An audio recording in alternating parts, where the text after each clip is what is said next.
at 2 to University of Phoenix Stadium in Glendale, Arizona, in a clash of NFC playoff contenders.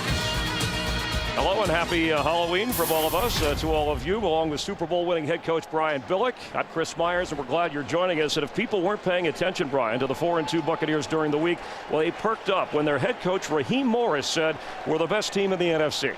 Well, I had these Bucs 3 weeks ago where they went into Cincinnati and thought they could win. And they did in dramatic fashion late in the game. The difference is they come into this stadium here in Arizona believing they can win. They must be listening to their coach. And here's why they believe it. They're playing pretty good defense, particularly late in the game where they're keeping it close. They're beginning to run the ball very well, and they're inserting their big rookie back, LeGarrette Blount, to get it done.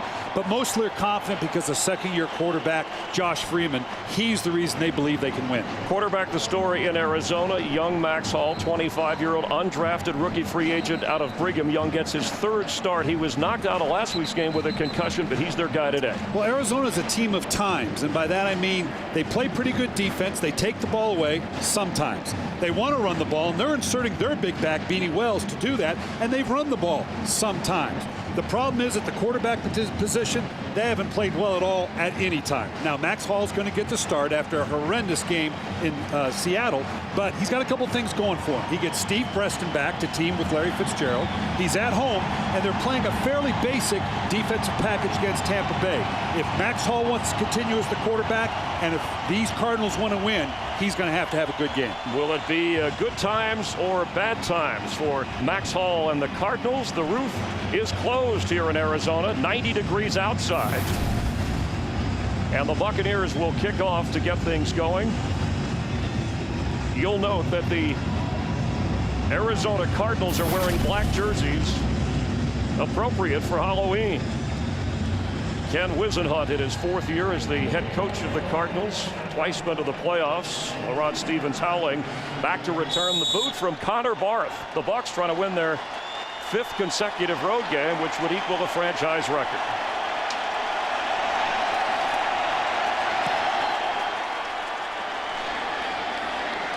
And it is Rod Stevens howling.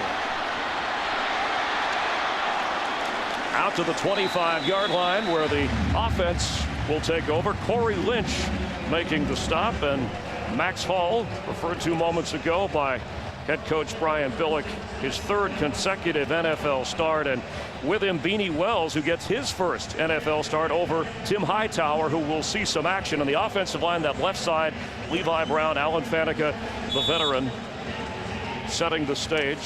The Cardinals have not scored on their opening drive this year. And we welcome those of you who were just watching the broadcast of the Jets and Packers here to Arizona. 1st and 10 for Max Hall. Beanie Wells.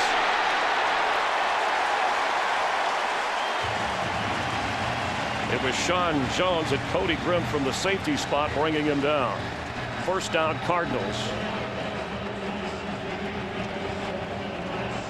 Bucs defense led by 1st-round pick Gerald McCoy, coming off his best game as a pro, still looking for that 1st NFL sack. Barrett Rood leads the team in tackles, and Rondé Barber, 174th consecutive start at the corner position. That is an all-time NFL mark, besting that of Dick LeBeau at 171.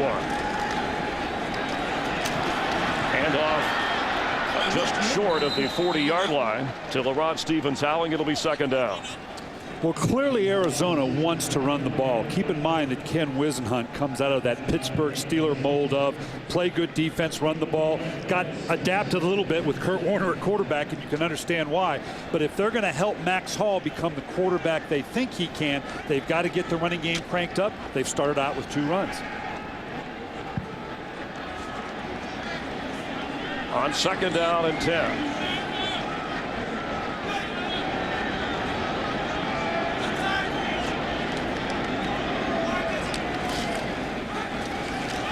Hall completes to his tight end Steven Spock for a short gain. It'll bring up third down. This is one of those unique games where the head coach Ken Wisenhunt, Brian, calls the plays on offense, and the head coach for the Bucs, Raheem Morris, makes the calls on defense. And you don't see a lot of that. It's an interesting dynamic, the fact that both the coaches are so integrated into it. Raheem Morris taking it over last year. He's a young coach, doesn't have a lot of experience as a defensive coordinator, but he's doing a great job with a very young group. At age 34, the youngest head coach currently in the NFL is Raheem Morris. And young Max Hall at age 25, faced with an early first down. That's Doucette in motion. Throws and incomplete. A flag goes down.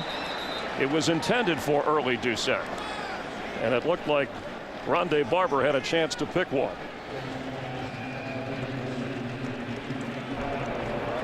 Offside. Defense number 94 in the neutral zone at the snap. 5-yard penalty. Repeat, third down. Call is on Kyle Moore. Our referee today is Ron Winter. Boy, it's irritating as a coach on a third down when you get them off the field to now them get another shot at it, all but even a shorter third down and short yardage. Max Hall's lucky that ball was high and inaccurate, because if it wasn't, it had gone back the other way. It wouldn't have counted, obviously, with the penalty, but that's got to be in the back of his mind. So 3rd and 2, and Beanie Wells remains in.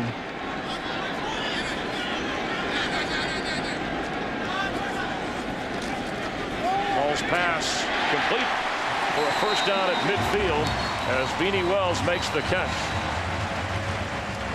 So they take advantage of the penalty and keep the drive alive. You know, and throwing to the backs is something that has been missing in this Cardinals offense. Here you can see Max Hall just going to quick little outlet pass on a short third down. They're calling it incomplete here. At least the official stepped in. Well, this is likely going to bring about a challenge for Ken Wisenhunt. I'm not quite sure what it is they saw. Let's take another look at this. Just a quick little outlet. You can see Beanie Wells coming in right here, getting his hands on the ball. Looks like he's got control. Nope, the ball is moving, never really settled in. The challenge flag is out, Brian. Yeah, he's going to call it, but based on what we just saw there, I'm not sure Beanie Wells had control of the ball adequately. We're going to have to get another shot to see where he was with regards to the sideline. You can see Wells coming over, pleading to the coach, I caught the football. Ken Wisenhunt is challenged. We'll take a closer look in just a moment.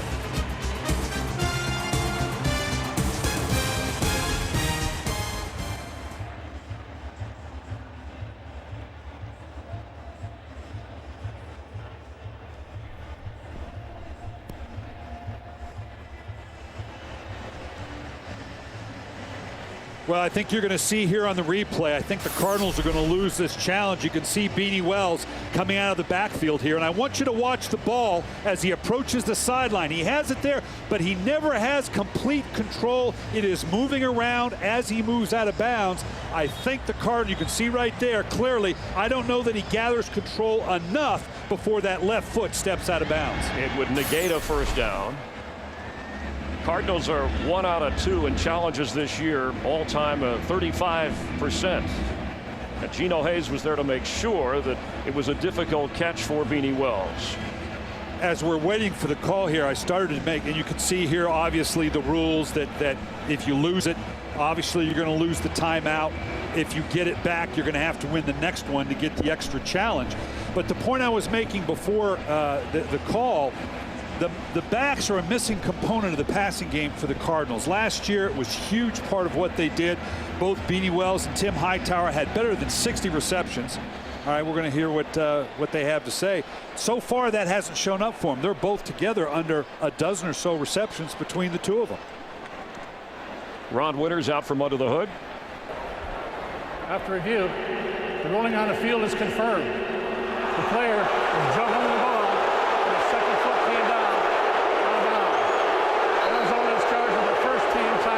And if you hear the verbiage by Ron Winters, it's confirmed, which means they saw on the film absolutely that there was the bobbling of the ball. Had he said the call stands, it simply means we didn't see enough to overrule the call. What they saw clearly said he did not have control. Did you like the call that early, your opening drive? Sure, on a key third down, sure, and I'm approaching the 50-yard line. I got no problem with it. Spurlock is back to return the punt of Ben Graham. Fair catch. Has it. The Bucs offense will take over after a third down pass ruled incomplete, and the Cardinals lose the challenge.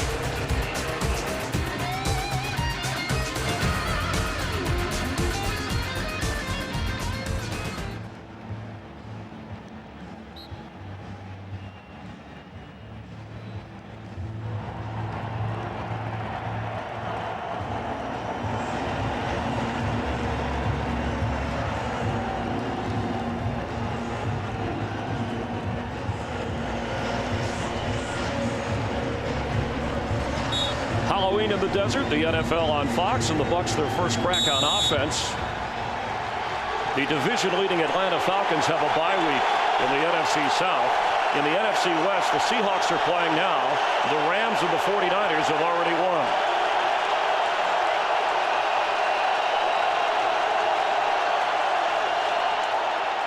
Cadillac Williams goes nowhere. Josh Freeman, the second-year quarterback, who has been the comeback kid. His 16th NFL start. He already has 5 fourth-quarter comeback wins, 7 touchdowns, 3 interceptions so far this year. And fourth-round draft pick Mike Williams has been an outstanding rookie receiver, 28 catches and 3 touchdowns. The offensive line rookie Ted Larson starting at left guard. Kedrick Vincent was released this week, and James Lee for Jeremy Trueblood, who's out with a knee injury. That may be a trouble spot throughout this game.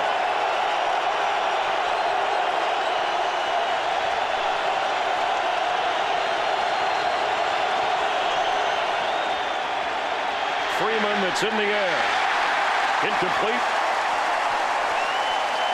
The Cardinal defense doing its job so far, and Ken Wisenhunt has been happy with the pressure up front put on by his front four. They're coming off a 5-sack performance last week and a loss up in Seattle. Clark Hagan's out with a groin injury, so Will Davis steps in at linebacker. Adrian Wilson, the Bucs calling him the best blitzing safety in the NFL. And Josh Freeman will be aware of where number 24 is in that Arizona defense on 3rd and 12.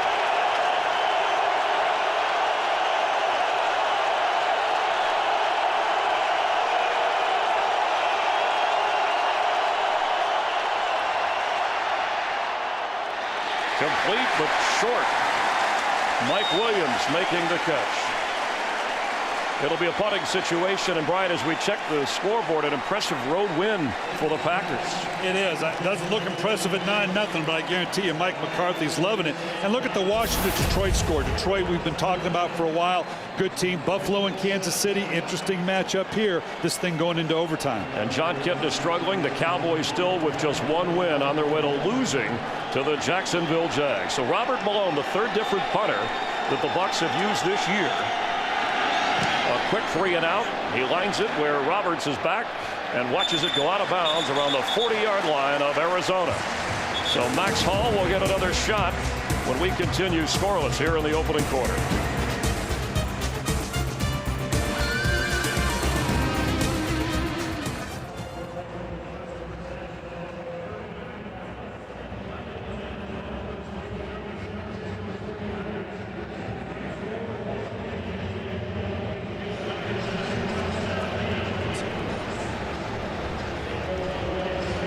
The NFL on Fox from Arizona, and some of the early stars from games played this afternoon. Jacksonville did defeat Dallas. The game has gone final, so David Garrard healthy and back in the lineup. Jamal Charles starring for Kansas City in an overtime battle with the Buffalo Bills. Here, scoreless, the second drive for Arizona on offense as Beanie Wells remains in an excellent field position from their own 39-yard line on first down.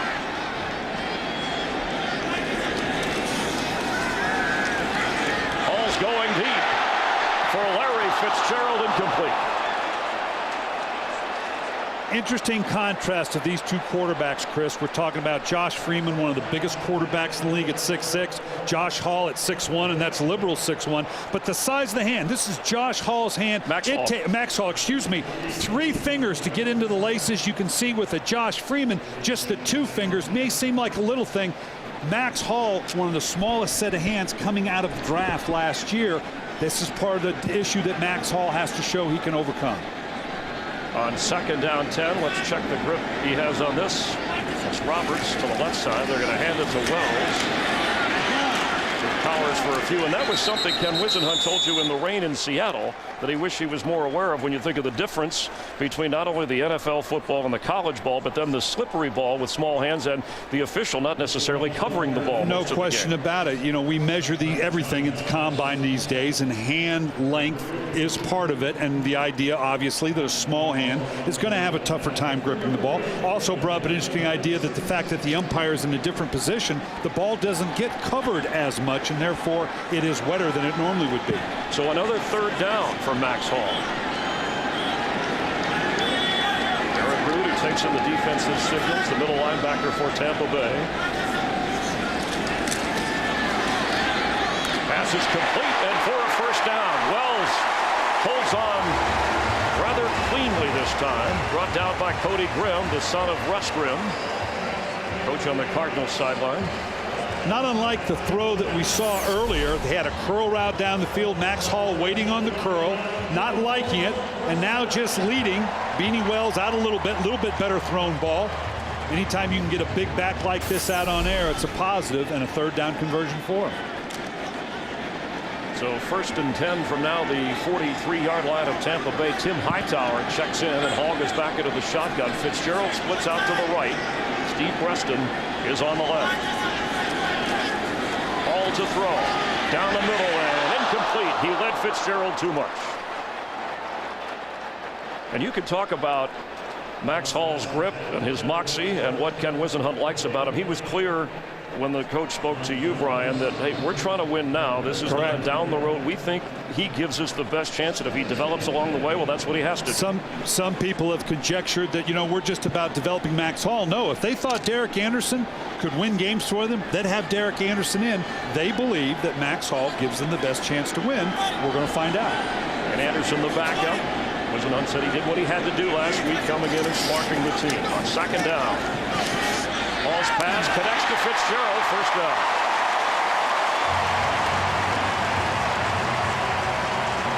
You know, this young man gets fired up. They like his demeanor. That's the best pass he's thrown all day.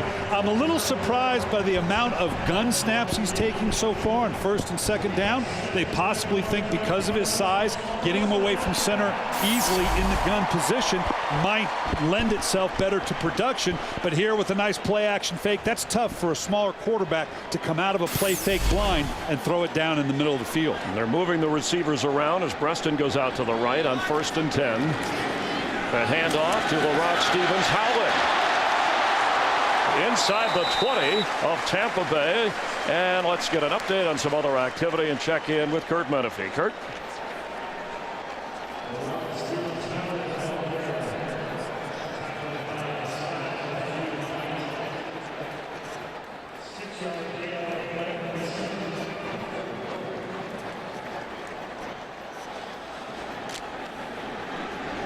Thanks, Kurt. And the Bills will play in Toronto in a game you'll see on Fox next Sunday when the Chicago Bears face off against Buffalo. The Bears on a bye week here on 2nd and 4.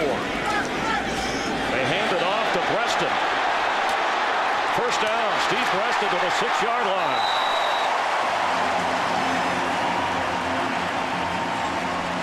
Preston back after the knee injury. It knocked him out the last 3 games.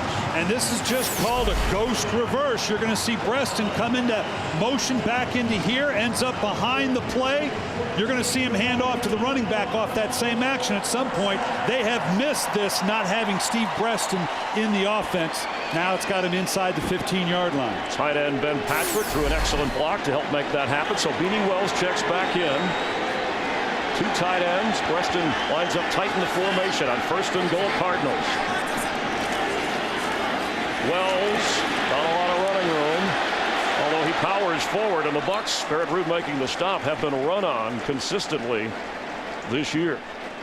And this is where the Cardinals clearly want to run as well.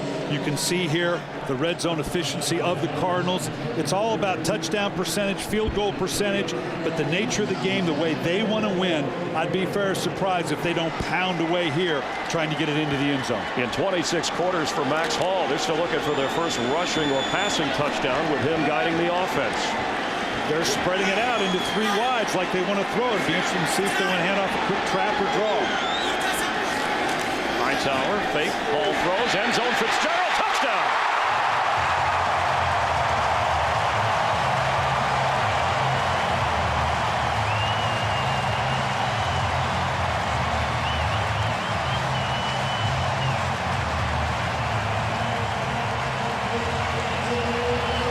Max Hall has his first NFL touchdown. You saw him have the ball. Larry Fitzgerald just going to work in the back of the end zone after a play fake.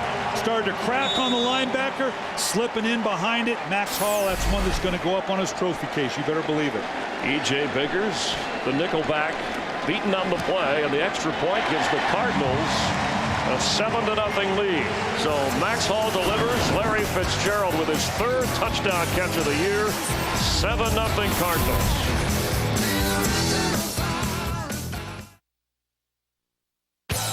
ガオラオンラインショップ情報 NFL 情報満載の雑誌月刊タッチダウンプロお得な年間項目を受付中ご注文はガオラオンラインショップまでモーターサイクル情報番組モトパラダイス全日本モトクロストライアルなどのモータースポーツをメインにイベントや話題の新車インプレッションツーリングなどさまざまな内容を盛りだくさんでお届けします。モトパラダイスはご覧の日程でお送りします。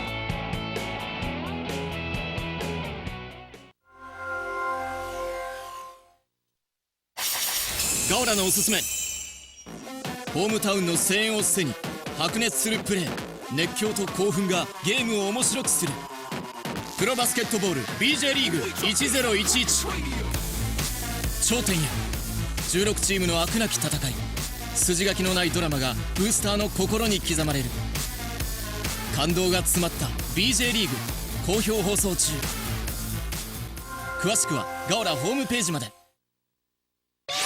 便利な機能満載ガオラ携帯サイト今放送中の番組や好きなジャンルの検索もできる便利サイトさらにプレゼントの応募も OK ガオラ携帯サイトに今すぐアクセスCardinals take advantage of excellent field position and on a 9-play drive. First career touchdown pass for Max Hall in the NFL. For Larry Fitzgerald, his 62nd. I think he's calling home going, hey, Mom, I just threw a touchdown pass. And Larry Fitzgerald, who said that Max Hall was maybe the best quarterback on the team back in the preseason, was an early assessment. Realizing that here as Feely kicks off to Michael Spurlock from his 5. Penalty flag flies in as Spurlock goes down at the 28-yard line. Number Preston Parker, who is the return man for the Bucs during the year, was hurt last week, a knee injury. During the return, holding number 44 return team. Penalized half the distance to the goal. First down. It's on rookie Eric Laurie. All right, let's go back. And here's what made the play right here. I thought they might run the ball. Well, obviously Tampa Bay thought the same thing. Geno Hayes comes screaming up with the play fake. Biggers thought he was going to get help on the inside from Hayes. And obviously Larry Fitzgerald, Max Hall excited about. He knows that's his first one. And Larry Fitzgerald knows, you know what? This is your ball, young man. It's getting loud in here from inside the 10. Cadillac Williams with Josh Freeman in the backfield. Passes behind John Gilmore, incomplete. Second out and 10. Looked like the ball was tipped. Larry Fitzgerald, who has been the go-to guy, and his mother passing away of breast cancer as we close out Breast Cancer Awareness Month in the NFL, and the donation $5,000 more for every touchdown during the month.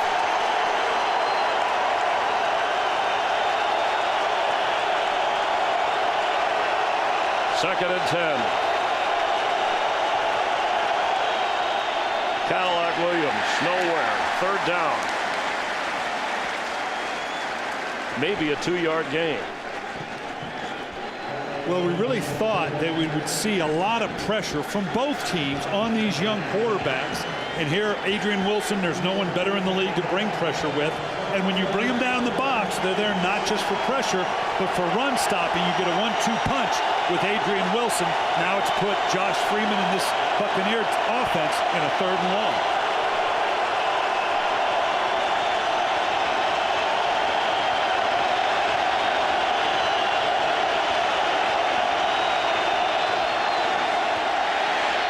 Screen to Cadillac Williams.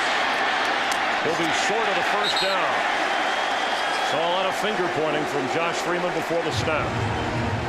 Yeah, he's got to handle the pressures that Arizona's bringing, and Adrian Wilson and this secondary of the Arizona Cardinals have come up big on a number of games. Obviously, you're going to let a pass get completed in front of you if you can rally to the ball and stop it short of a conversion. You don't care if it's 4th and 2, 4th and an inch, or 4th and 10. They got a punt either way. And Jeremy Zuta, the injured Buccaneer player, and he's already backing up at center because Jeff Fain is missing his 3rd straight game. We mentioned Ted Larson, the rookie, starting at left guard, and James Lee filling in for Trueblood at tackle.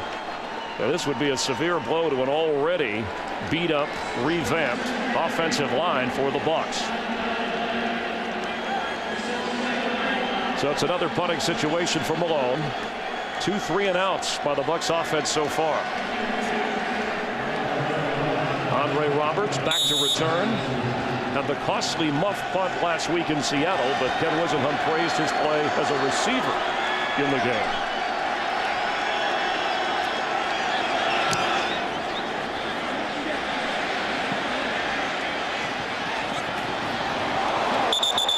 And just short of the 40-yard line, Sabby Piscatelli makes the special teams play. Max Hall with a 7-0 lead guides the offense when we return.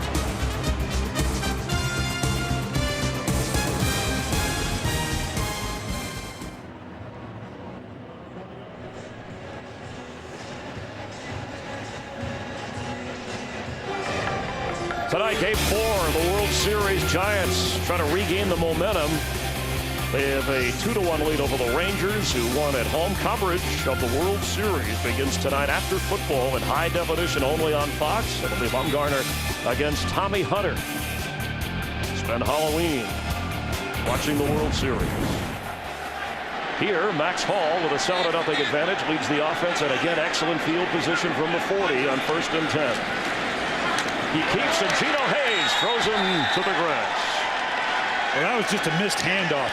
He's lucky that ball didn't come out, because he was trying to run this stretch zone. You can see right here, Gino Hayes is going to come firing through, but you're going to see right here, he's trying to get to Beanie Wells. He can't. He stumbles coming out. Fortunately, he pulls the ball back at the last minute to protect it, or this might have been Tampa Bay's ball. 5-yard loss, and the Bucs defense needs to take a stand here. Wells remains the running back at 2nd and 15.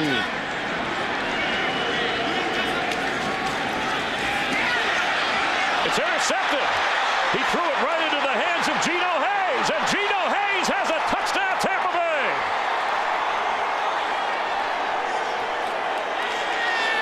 Sean Jones delivered a shot on Max Hall. Well, this was a blitz off the edge. I'm not sure if Max Hall knew it was coming. He got surprised at the last second. You're going to see right up here at the top, Sean Jones is going to come off that edge. No one touches him or comes close to touching him. Max Hall's got to believe that he was picked up somewhere along the way just as he gets hit. That's a quarterback's worst nightmare, an unblocked free runner. And how about Gino Hayes? He makes a tackle in the backfield and then a pickoff and a 41-yard return, taking it into the end zone. And with this extra point from Connor Barth, we'll have a tie game.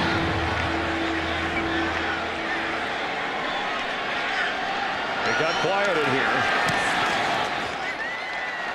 7 apiece.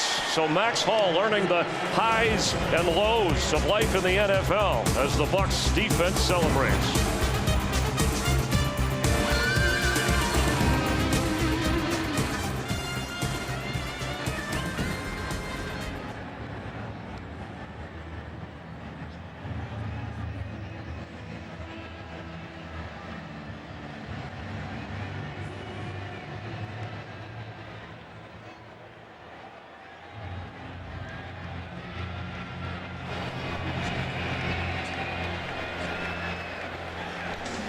Along with Brian Bill and Chris Myers, the NFL on Fox here in Arizona, and shaking his head. It wasn't all Max Hall, but Geno Hayes takes the interception back, his third career touchdown in the NFL. And for the Buccaneers since 2000, the second most interceptions in the league behind the Baltimore Ravens defense. Well, in a game on the road, if you're going to win on the road, it typically takes a play like that. This Tampa Bay Buccaneer offense was going nowhere. There was really no energy in Tampa Bay for a team that wants to think of itself as being this good.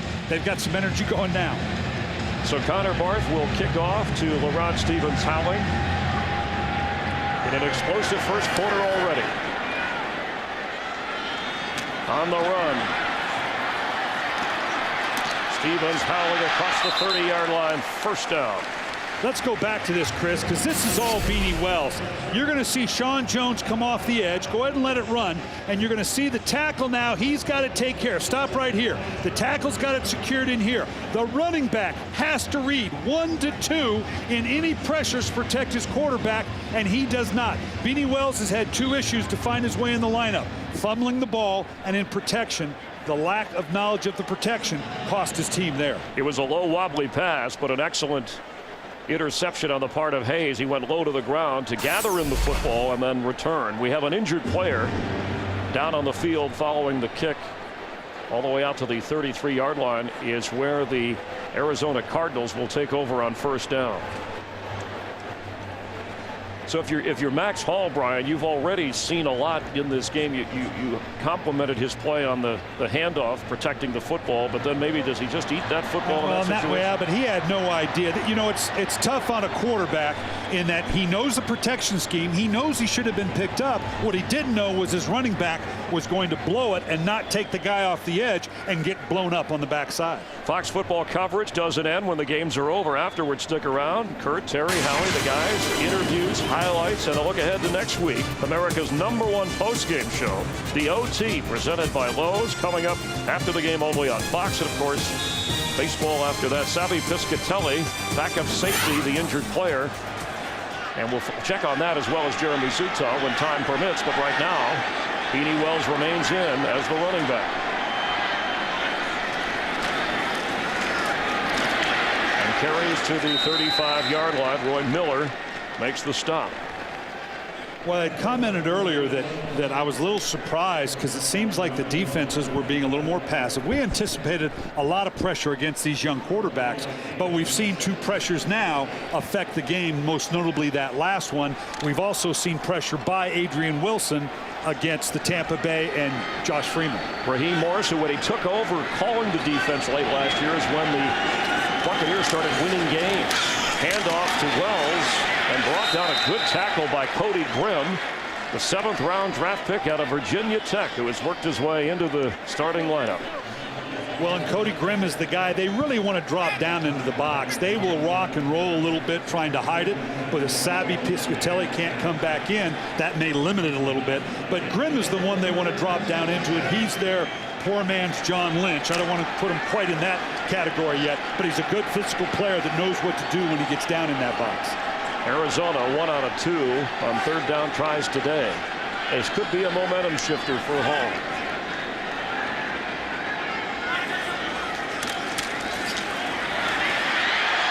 Being chased by Styles G. White, and he gets rid of it. And it did not get up to the marker, but it was past the line of scrimmage, so it brings up a punting situation. 4th down after good pressure from the Bucs.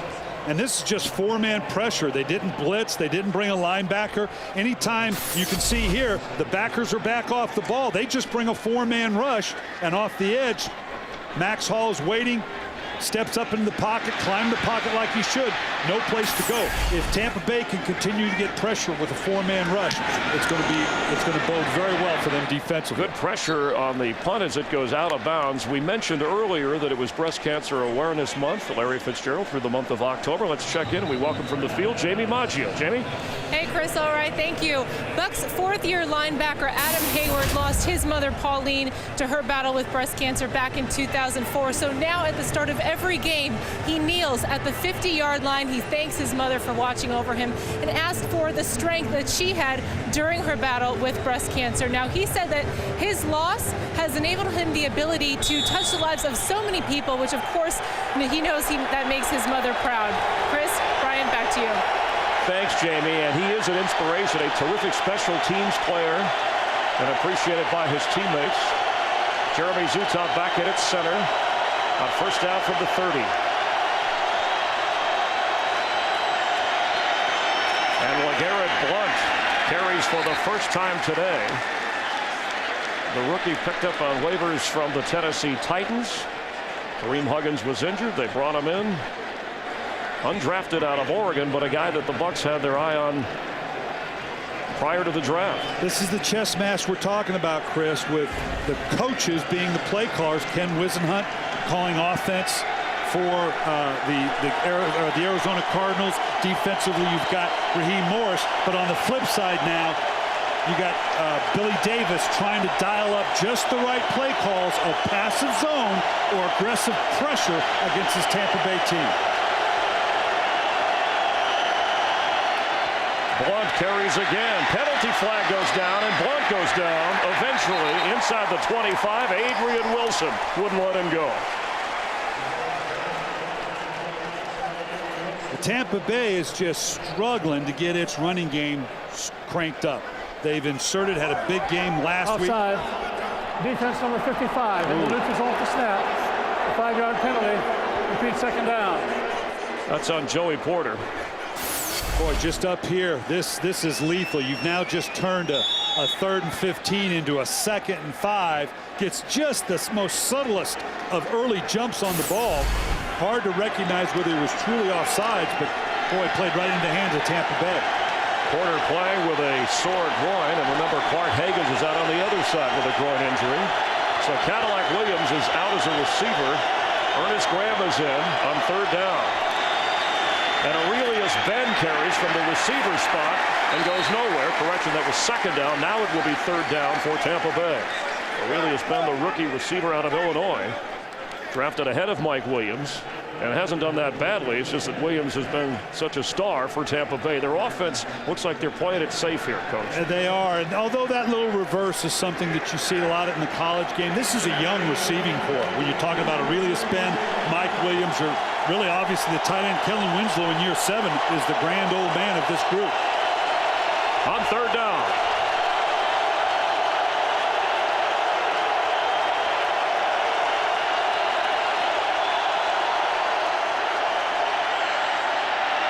Pass complete. He did not hang on as Williams went to the ground. He had it and couldn't hold it. It'll be 4th down for the Bucs. Talking about how sure-handed Williams has been, but he was not on that play. Yeah, and you could see the movement of the Josh Freeman moving around here. Williams just sitting down in the hole in the middle of the defense.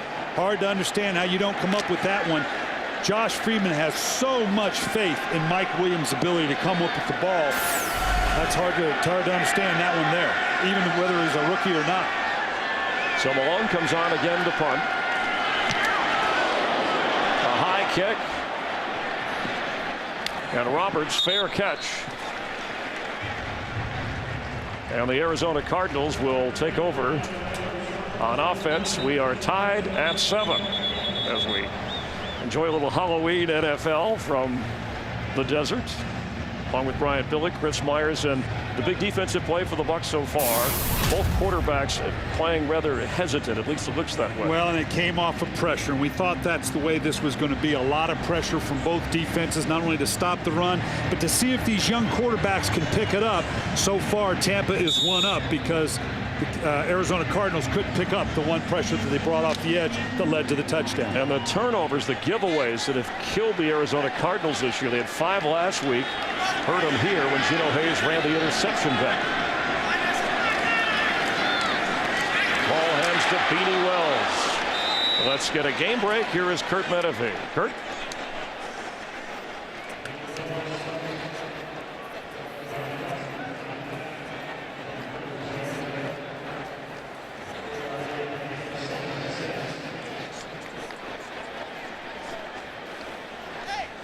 Thanks, Kurt. The Chiefs, one of those surprise teams in the AFC, and the Bucs, a surprise team here in the NFC. Are they the best of the NFC? We'll continue to discuss that. That's the end of the first quarter. We're tied at 7. Fox NFL Sunday continues after these messages.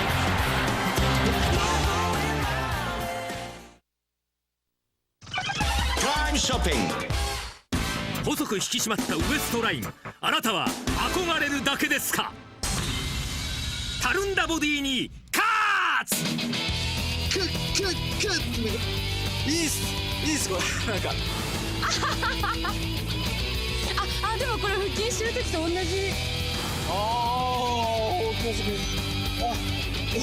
すごい。腹筋、背筋同時にググッと刺激するデュアルアタック EMS アブトロニック X2。 秘密は腹筋と背筋同時に EMS が刺激するデュアルアタックテクノロジー。なんとアブトロニック X21 分間の使用が腹筋運動400回以上の運動量に相当するのです。しかもタッピング、空手チョップ、アブメルトなど8種類のモードを搭載し、1台でなんと160種類もの運動プログラムが実践可能です。アブトロニック X2。 以前はジェルでベタベタ、使った後のお手入れ、これが面倒でした。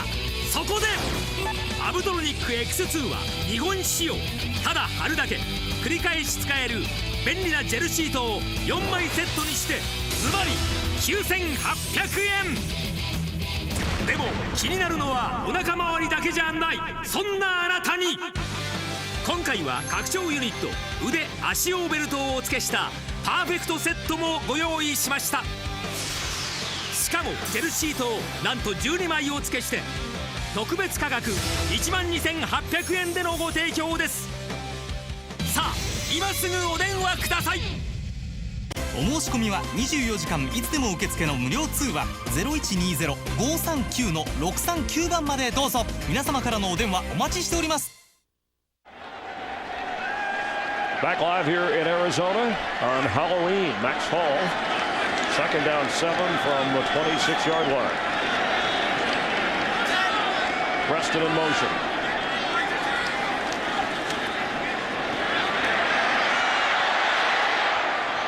Out of bounds. He's barely 6'1", and on the run with big defensive linemen chasing him. Hall had to get rid of it. Looked like he ran right out of his shoe. Yeah, he must be fast. Well, you have to be to run from those guys. And when you have a quarterback of this size, although that wasn't the design of that play, getting him outside the body of the pocket's not a bad. You know, the guy he reminds me of, I'm going to go back ways here, but it's Virgil Carter. Remember in the old Cincinnati Bengals? And that was really the beginning of the West Coast offense. They had to find a way to get the ball out of the hand quickly, move the athletic moving around.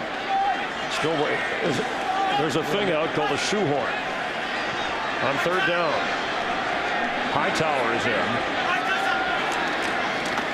Hall to throw to Fitzgerald, and he does hold on, knocked out of bounds for a first down. So that is showing a little calm there, worried about the shoe throwing a pass in the first down. And that's a hard throw now. It's a simple out throw to Larry Fitzgerald, all but to one of the best receivers in this game. But you got to put that one on a bit of a rope. That showed a confidence in this young man on a third down to throw that thing to the outside, because that's a longer, you know, you think, well, it's just a simple out throw. No, that's one of the harder throws that you're going to make, because that thing is a lot further away than you think, and it needs to be on a frozen rope. So from the 36-yard line, Arizona is going to have to call a timeout. There was some confusion as Max Hall checks the play. So after the Cardinal timeout, we're tied at 7.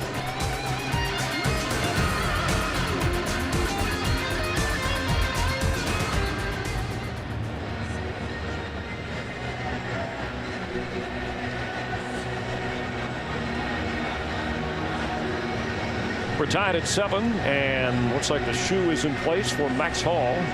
One timeout remaining here in the first half for the Cardinals. They lost one earlier on the challenge that they were not successful with. So on first down from the 36-yard line.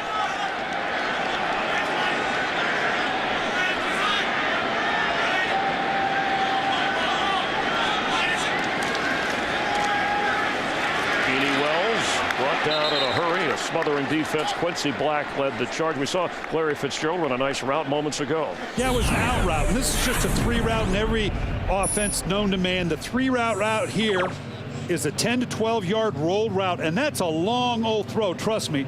From here out to there, it's obviously a staple against a single high safety or man for man.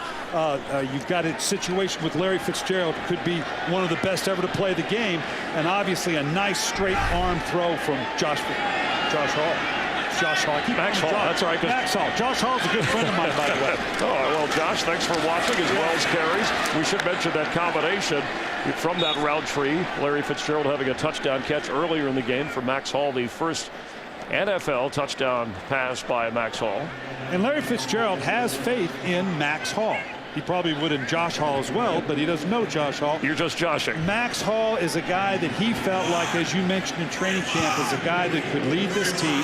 Getting Steve Breaston back to take a little pressure off of Larry Fitzgerald would certainly help. Right now they're having a little issue with who belongs in the huddle. B.D. Wells coming back in. And he's checking the playlist on the wrist, but well, we're seeing some of the inefficiencies of both maybe the sideline and the young quarterback having to sort this out. He may have to call a timeout. They only have one remaining. Yeah, see, that's a delay of game. And they've already had to burn one. Delay of game. Offense. 5-yard penalty. Remains third down. And again, that's not all just Josh Hall. Beanie Wells wasn't in. They were calling for the right personnel. Josh Hall. Boy, I'm going to get this right, aren't I? Max Hall, it's not all his fault. Beanie Wells came in late, whether that was the sideline, getting the right personnel substitution in. Max Hall is not getting a lot of help right now, I guess is what I'm saying. Well, Cardinal fans are saying if Derek Anderson, the veteran, was in, would you have these problems? In that instance, I don't know that it would have helped because it was a substitution issue from the sideline, not strictly Max Hall's fault. Derek Anderson looking on now 3rd and 13.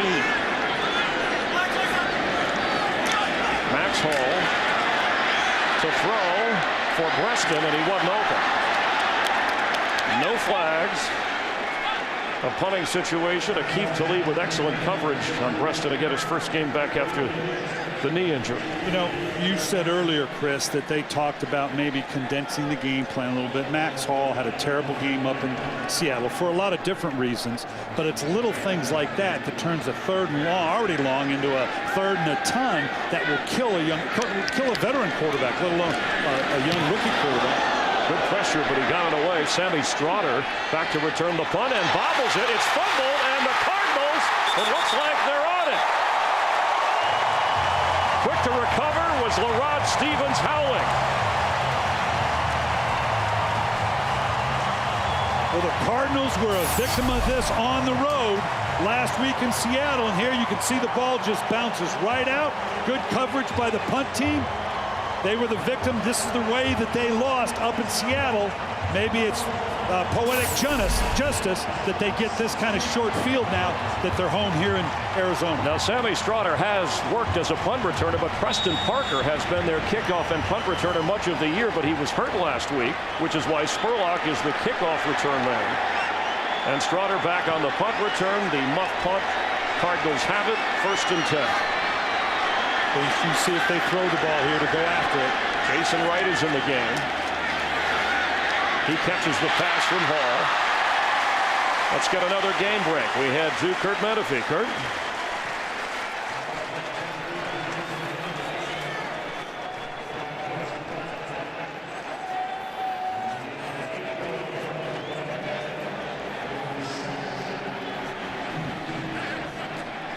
Thanks, Kurt. You see the AFC West. In the NFC West, Cardinal fans interested in that game because if Seattle were to lose and the Cardinals were to win, that helps their position in the division. Remember, the Rams and 49ers have already won today. On 2nd and 2. Stevens howling has a 1st and goal. They call him Hyphen here in the desert. But Ken Wisnut showing confidence in his quarterback. Sudden change, typically you want to take a shot to the end zone, but you got a young rookie quarterback. Hasn't had the best of outings, yet that's exactly what they did. Came out, took a shot down the field, then you spread them out, throw a quick trap or draw in there. Ken Wisnut's using the entire game plan right now and isn't taking into effect whatsoever that he's got a rookie quarterback, which tells me he has faith in this young man. So from the 3-yard line, Beanie Wells is in.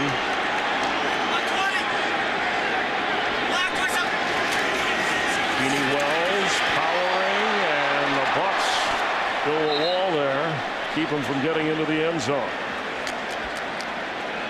Wells had a touchdown last week. You've got a camera right here on the goal line. The key is, does the ball break the plane? You can't see it there. There's too many bodies, too much of a scrum. Doesn't look like he got the goal line to me. This is just an old rugby scrum now. He's pushing, the back's pushing, the line's pushing. Now everybody's pushing, trying to get it across that line.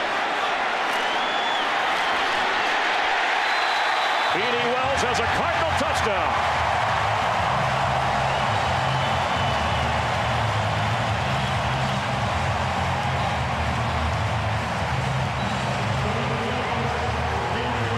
No question about it this time. Right across the goal line. They just got a bunch of bodies. My big bodies are going to push more than your big bodies. Almost got sliced off the edge there, coming off the edge. Saw Adam Hayward almost catch him from behind, but that's just a pure rugby scrum there. Big body against big body. Second rushing touchdown for Beanie Wells. The extra point is good. So the Cardinals, who once led 7-0, now lead 14-7.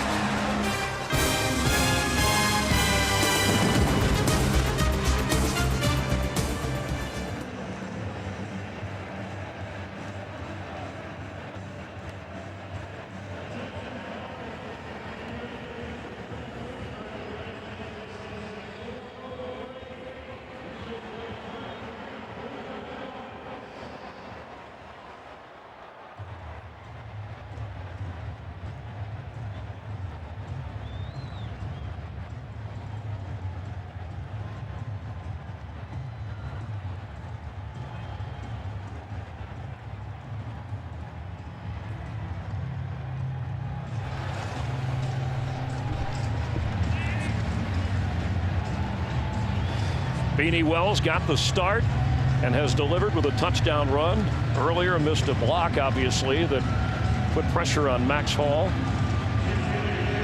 As Sammy Stroughter, the muffed punt, set that score up for the Cardinals.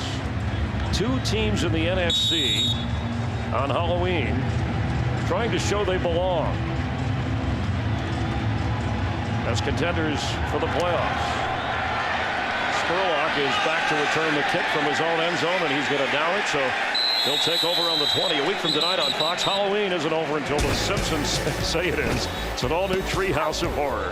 The Bloodsuckers are out and hungry for Homer. The all-new Simpsons Treehouse of Horror starts at 8, 7 Central, 1 week from tonight on Fox. And you talk about the Bloodsuckers being out. They were out on the young quarterback, Max Hall, after his performance in Seattle. And I've been calling him Josh Hall, so by fairness, I'm going to start calling him Max Freeman. Max for equal airtime, if that's...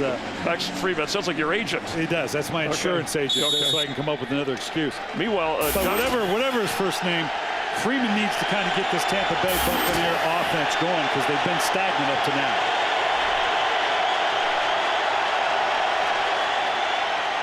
Freeman to throw, it wide open is Mike Williams. There's a penalty flag down as Williams gets near midfield.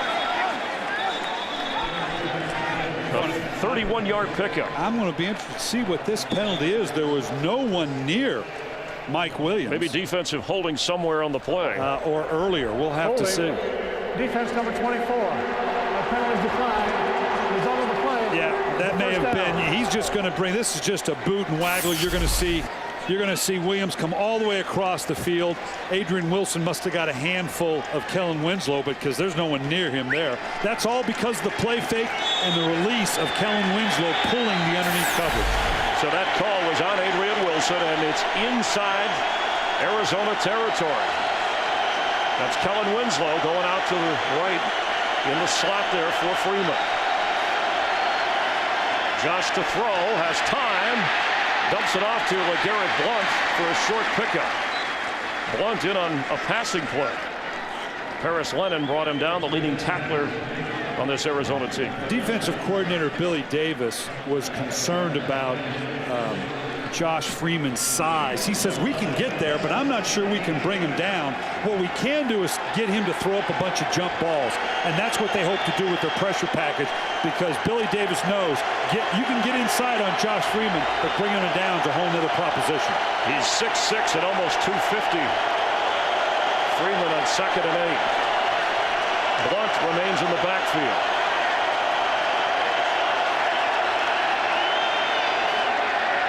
Freeman down the middle of the field for Mike Williams, and that's a touchdown, Tampa Bay. 47 yards. The rookie from Syracuse hauls it in. Great air by Josh Freeman. Typically a big physical quarterback like Josh Freeman gets a wide open receiver like that, the ball tends to be too flat. He tends to overthrow it. That was the perfect trajectory. Watch this. He steps into it, has the perfect amount of air getting underneath Mike Williams. Normally he throws up jump balls. He just needed to lead him on that one. That is the career-long touchdown pass for Josh Freeman. And Mike Williams, his favorite target. And with this extra point, we'll already have 28 points in this game. 8:59 to go before the half. We are tied at 14. Mike Williams hobbling to the bench. We'll check on his health in just a bit.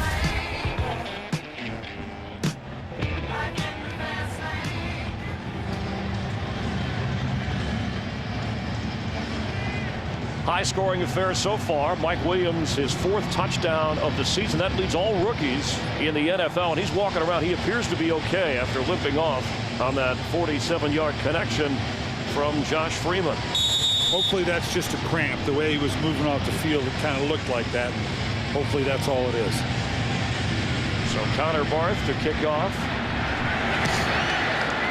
And LaRod Stevens-Howling, who made a great special teams play recovering a muffed punt, returns this time and is trying to get outside. E.J. Biggers runs him out of bounds. So Max Hall will take over in a tie game after Josh Freeman and Mike Williams got the Bucs into the end zone.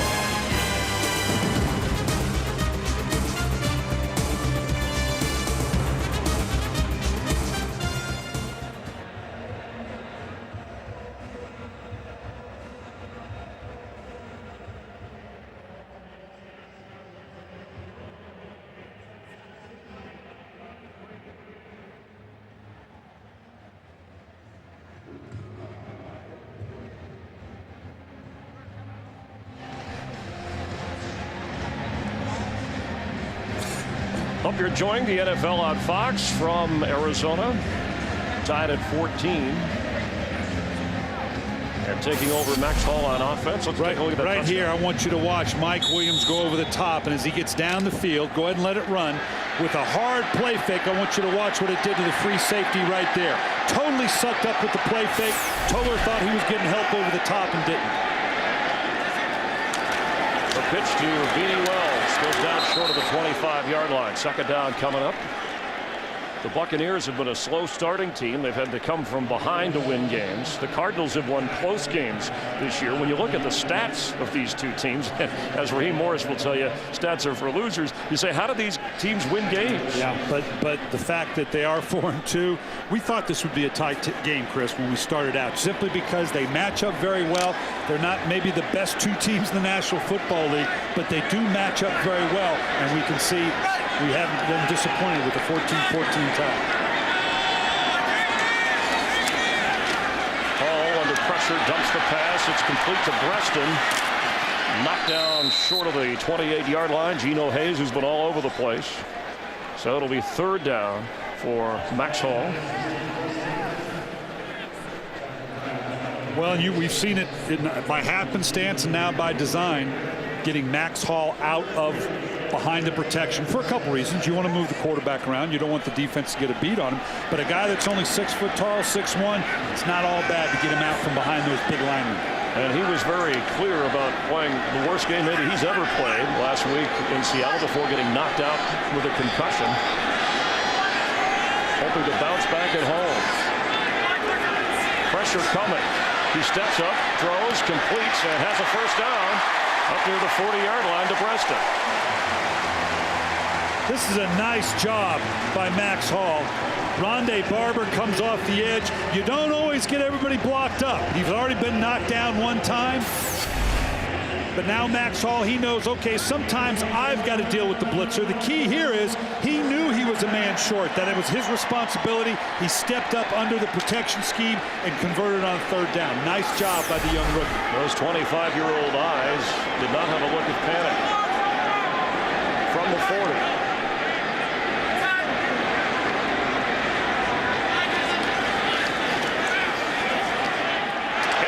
That's Sean Jones.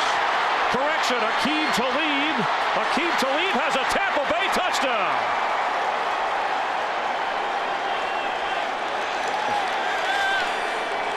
Wow, this is the same. There is a penalty flag after the touchdown. Likely to be for celebration.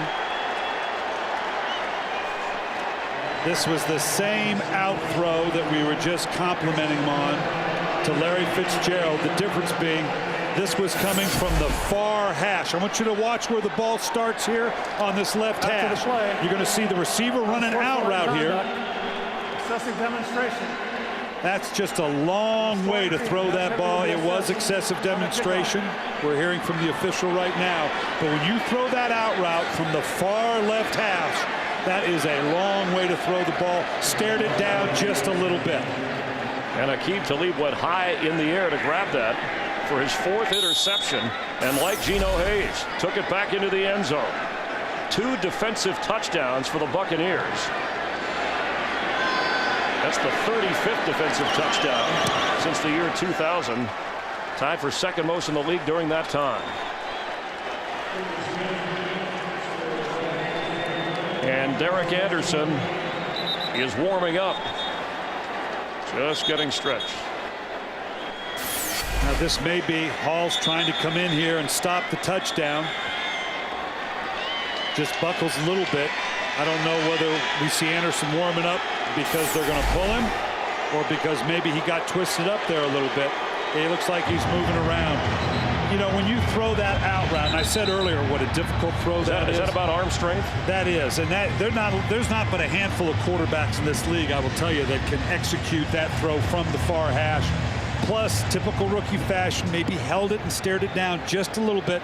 Talib seeing it all the way, had all the time in the world to step in front of that thing. So a 21-14 Buccaneer advantage and 2 interceptions returned for touchdowns. Max Hall had the earlier touchdown pass to Larry Fitzgerald. But what will Ken Wisenhunt do if his quarterback is healthy? Well, it depends on who do you want to hold responsible for that. Again, you could make the point, well, wait a minute, you're the one that called the out with me from the far hash. I was never very comfortable throwing a rolled out to the wide side of the field when your quarterback is on the far hash. But by the same token, you've got a quarterback that you got to make all the throws. You got to execute what I call. He's obviously going to hold Hall responsible because it looks like Derek Anderson's getting ready to go in. And he said that he would scale back 30% of the plays, go with what Hall was familiar with, Ken Wisenhunt. It's not working. So the penalty from the 15 makes Connor Bart's kick a little bit more difficult. As Laurent Stevens-Howling has the return, and good field position for Arizona, and not let him go. Keeping him short of the 45-yard line was Michael Spurlock. A penalty flag comes in after a big special teams play.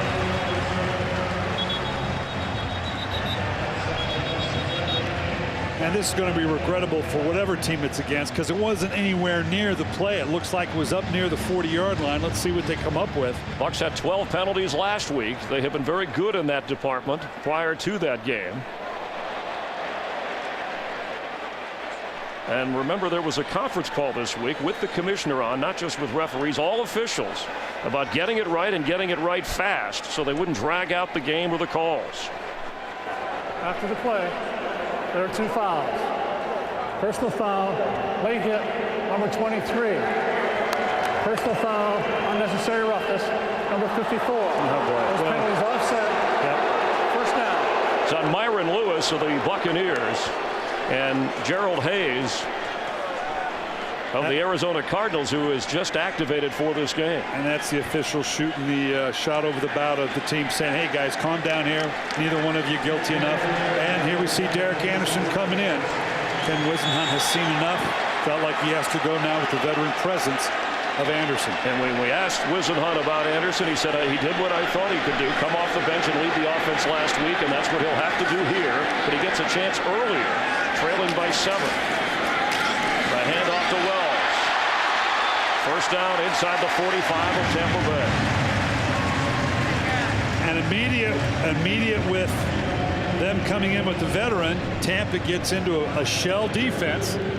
Okay, you're going to take a shot with your veteran quarterback right from the get-go, and Arizona shooting it down the middle with the run play. Now the chess match changes up a little bit for Raheem Morris because he's got a different play, or he's got a different quarterback in there than what he prepared for all week long.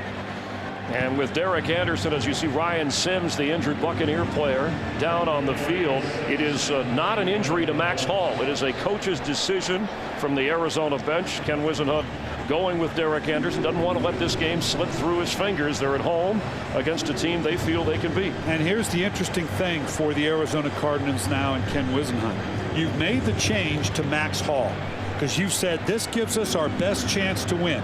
And you now have to go back to the guy who you took out. This is not due to injury, as you said, because the guy we thought gave us the best chance to win isn't, and we're going to go with the other guy. Now, the team will rally around it. They like Anderson. He's been to a Pro Bowl. But this is the unique situation you have between the quarterback and not only the head coach. This is the play caller now. So it's that double duo here of responsibility that Ken Wisenhunt has in having to make this decision. And like Raheem Morris, he's got to change his mindset because I got a different guy under center who has different strengths than the guy I had prepare all week. And I talked with Derek Anderson as Ryan Sims walks off the field. You can hear more of Brian Billick at foxsports.com and Coach Speak during the week. Derek Anderson, before the game, one of the first players out on the field warming up, saying, I know my role. I'll be ready when they call on me. Got some of the reps this week, but also worked the scout team. And now steps in with 6 minutes to go in the first half and a 21-14 Buccaneer advantage.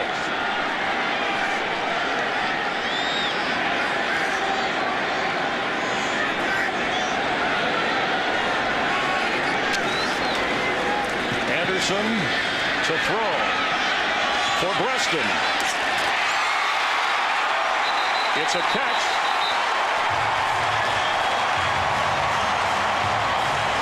Keith Talib was right there with him. And Tampa's going to take a good, long, hard look at this. Did he come down with the control of the ball all the way through?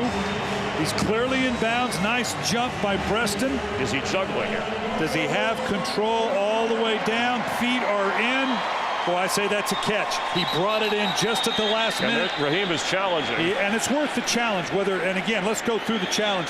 You got guys up in the booth. What do they see? You know, they see nothing. Trust me. This is worth the challenge because this is a big play. He may or may not know what have happened, but it's worth the challenge. As we have seen this year, the emphasis of controlling the ball all the way to the ground, and it appeared that he did. Yeah, and I think the key here, it started to move a little bit. He clearly got his feet in bounds. Let's listen to Ron Winters. All right. I don't know quite what they're waiting we also for. Have an injured player down on the field inside the 10-yard line. Factor is. Clearly he goes up. See, you bobble it there, but he's got control, both feet inbounds. He gains control going down, and it never moved once he got to the sideline. That was the key. And Styles G. White is walking off. Earlier, Ryan Sims walked off on his own power as we get another look at the play. That was great footwork by Breston. Well, and had he not got, if we can look at this one more time and then freeze it just as he goes down. Nice job in the truck, guys, here, if you can help me out. If he hadn't gotten that foot down, that last little foot down, because right here, as he's losing the ball, had that foot been going out of bounds as he came down right here, he's got this left foot, then watch the right, stop right there. He's got both feet in, and he's got control of the ball. That's a heck of a catch. Rich Dewey, our director. Tampa Bay The challenger ruling on the field of a completed pass. And this is worth a challenge. I don't criticize. I'm not going to criticize Raheem Morris for doing this, because again, you got guys up in the booth screaming and yelling, it was in, it was out, was ever. You just don't get it quick enough. He had to make that call. Now the injury might have given him a little more time had he seen that to make the call, because he could have waited for his guys to see it. But I have no problem with him challenging this, because this is a big play. A 33-yard gain, and Derek Anderson showed you his arm strength right away and his confidence. Well, and getting Steve Breaston back, what a huge get for them to balance up to this point. He's missed the last 3 games. It's all about Larry Fitzgerald. Steve Breaston really developing. You know, he was kind of the third amigo, so to speak, when they had Anquan Bolin here with Fitzgerald. That's just a great play. He was the speed guy to open it up. That's just a great play by Steve Breaston. And the fans are cheering as they play it here. Well, they're replaying. They showed my circling up there. They're applauding either my circling or the catch. I'm not quite sure. I kind of like the circling myself, but I'll give him credit for a great catch. And Raheem Morris has shown he's aggressive as a coach, whether it's with his statements or the way he pushes his players to play better. And that was, make no mistake now, I mean, I've been getting after Max Hall here pretty good. But that was just a jump ball by Derek Anderson. It's not like that. He just had trust in Steve Breaston coming up with the ball. But that's what Derek Anderson does. When he came out of college at Oregon State, we drafted in Baltimore. We, meaning Ozzie Newsome and I, not you. Yeah, I didn't work with you at that point. Yeah, but you'd have taken him too. But this was a young man that when you visit with his coach, Mike Riley said, look, you're not going to like him in practice. You're not like him trying him out. But this guy makes things happen. Well, he just made something happen. And remember, we mentioned that the officials were on a conference call, referees, all officials, with the commissioner, Roger Goodell, this week after there were some controversial calls. And part of the discussion was about, let's move this along a little bit better, and let's try to be as accurate as we can on the field. And that's what they're trying to do here with the Tampa Bay challenge. Remember, Ken Wisenhunt challenged and lost on the opening drive on a 3rd down pass play, incompletion to Beanie Wells. And Ron Winters is ready to clarify this one for us. I think Raheem knows this one's going to stand. After review, the ruling on the field is confirmed. It is a catch. Received about 2 feet down the line. It's controlling the ball. Tampa Bay is charged for their first team timeout. And so the Bucs lose a timeout. No matter how long it takes, if you get it right, that's the most important thing. And that's the key. And this is what the replay system is for. This is just a heck of a play. A lot of elements to it. Did they have control? Were the feet in bounds? The system got it right. Well, you got it right away. You're better up here. And it didn't take me as long, so. You didn't have to yell at the official from down on the sideline like you used to do. Beanie Wells is in after the 33-yard pickup on 1st and 10. Wells with McCoy trying to wrap his arms around him. Falls forward. It'll be 2nd down. Clock running here. Yeah, I think these guys may need a new shoe contract. They're having trouble with these shoes. Derek Anderson's been around long enough. I know he's got a good shoe contract. Max Hall may have to get another one. Buccaneers, by the way, 1 out of 2 when it comes to challenges so far this year. 2nd down 6. In the red zone today, the Cardinals 2 for 2 with a couple of touchdowns.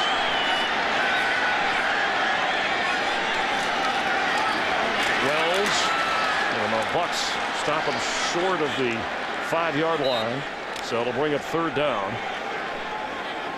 And they can get a 1st down before getting into the end zone. I've seen barefoot kickers, but that's got to be aggravating when you try to take a play, call a play, and run an offense. Well, it's just distracting here for him, but this will be an interesting call as well. These are the types of throws, and I'm assuming that it'll be a pass here. It may not be. But Derek Anderson, this is where he's gotten a little bit of trouble with not most accurate passer in the world. Got to be very careful. Not a lot of room down here. You want to maintain at the very least the position for 3 points. Jason Wright checks in. 3 wide receivers. Anderson dumps it to Wright, and right there with him is Barrett Ruud. Wrapped him up and brought him down. Great play by Ruud. This is just a little quick inside screen. You're hoping everything separates real quick. Takes an experienced linebacker to read that. Ruud did an excellent job. It's going to be 4th down. Rude's right into here. You can see he's got his eyes on it right now. He's going to watch the set of this tackle, and I want you to watch the way he diagnoses immediately, sidesteps the pulling guard. Great veteran play. And they're going for it. And you saw they only have one timeout. Anderson came over to the bench, got the play, ran back to the huddle. You better use that timeout here. Clock is running. They need 2 on 4th down. Derek Anderson. End zone incomplete. Wow. Intended for Breston. And Derek Anderson's pleading his case about the clock didn't get pushed up quick enough, but I don't know that you want to rush into a 4th down call like that. This is a big stop by the Buccaneers. They get tied up inside. The ball actually gets tipped, looks like it. Oh, boy.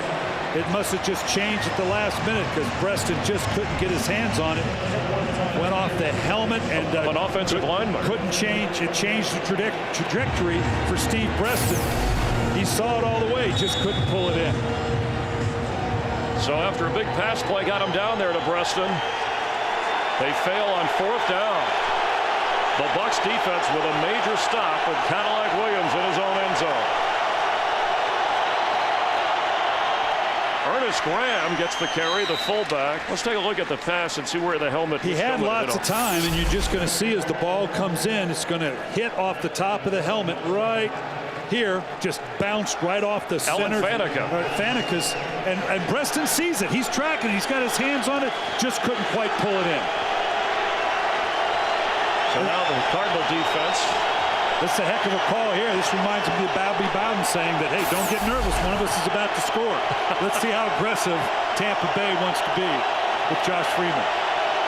On 2nd down from his own 5, LeGarrette Blount checks in. He gets it. Met hard around the 6-yard line. It'll bring up 3rd down. Clock running. We're nearing the 2-minute warning. Bucs with 2 timeouts. The Cardinals with 1. And look at the rushing yards for the Buccaneers. Yeah, this is the most surprising. They brought in LeGarrette Blount thinking they could get a more physical rushing game going. And obviously the passing yards, the big play late. Tampa Bay, 2 first downs. You just get no continuity that way. Every statistical category favoring the Cardinals, and yet the Bucs are leading. That's how they've been winning games. Tampa Bay leads at the 2-minute warning.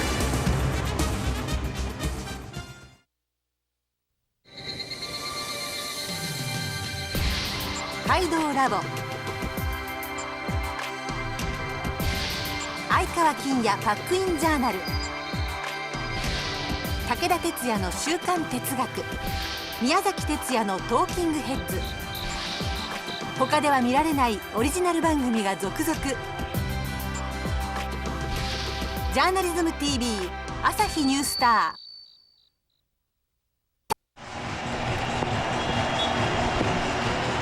Bucs at their own 6-yard line. They've yet to convert a 3rd down. We're going to find out if Raheem Morris trusts his quarterback, Josh Freeman, here, whether they just hand off a draw or they're going to let him try to throw backed up into his own end zone.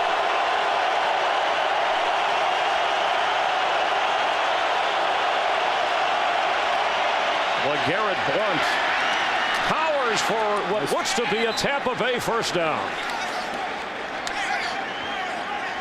And it is 6 feet, 250 pounds, and he got it. This is just body on body. They motion into the edge here. Excuse me, I got my wrong clicker here. Motioning into the edge to build the side they want to go to. This is the size of LeGarrette Blount. You hand it off on 3rd and 7 or 8. You're counting on sheer size to get you the last 1 or 2 yards. Cadillac Williams checks in. You said, will he trust Freeman? And Raheem Morris trusted Blount on 1st and 10. Freeman to throw. Completes. Across the 30-yard line is Spurlock. It's another Bucs 1st down at the 34. And moving quickly because they only have the 2 timeouts. And this is as passive a look as Josh Freeman's going to get. He's going to try to take advantage of it, see if he can come away with at the very least 3. Communicating to the back, who do you have? You don't want any protection mistakes here. Cadillac Williams is in, the better receiver, out of the backfield. And he dropped the ball that was just across the 35-yard line. I think I just jinxed the poor guy on Halloween. Coming up on the Visa Halftime Report, Kurt Terry, Howie, Michael, and Jimmy will have scores and highlights from around the league. And the Fox Sports ticker as up to the second scores and stats, all the earlier games. And the Seahawks are losing at the half, something the Cardinals are concerned with in the NFC West. Tampa Bay has 2 timeouts up here, so they've got lots of time to try to move this thing into field goal range. And Connor Barth has made field goals beyond 50 yards this season, last season. Josh Freeman in total control of the protection scheme, telling everybody where to go. He has time. The coverage. Did Spurlock hang on to that? He turned and made the catch. And what a catch, going out of bounds. Inside the 40 of Arizona. We talked with Josh Freeman and Mike Williams about them working on the back shoulder throw. Well, they obviously are working with Spurlock as well. Josh Freeman doing a great job just throwing the ball, throwing the receiver open. That's exactly what that was. I'm going to throw it in about the only place we can complete this. That was a beautiful throw and catch. Spurlock, who was once a Cardinal, in his second go-round with the Bucs. It's a 1st and 10 from the 37 of Arizona. Freeman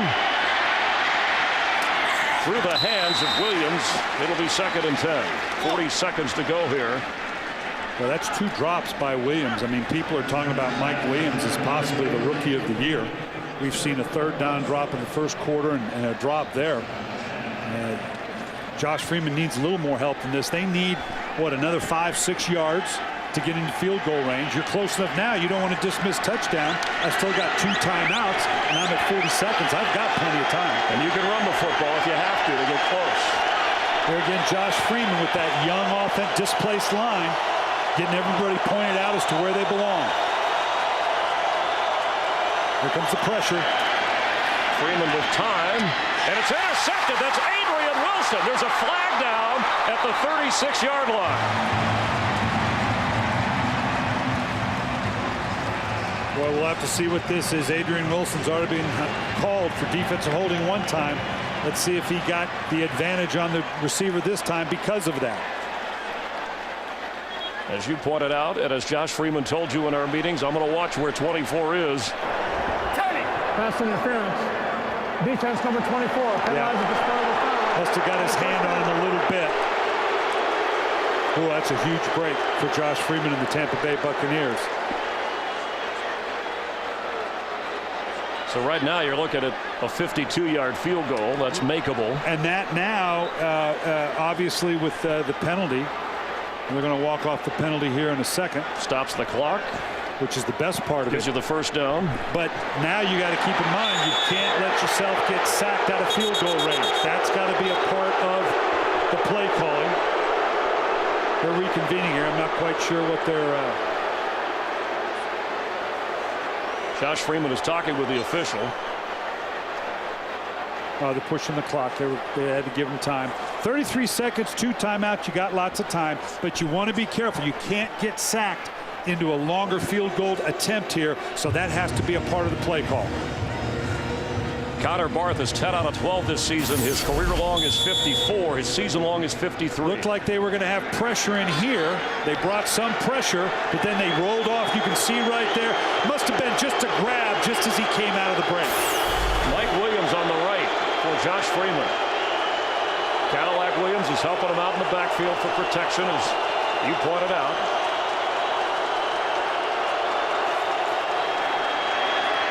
Quick pass, complete.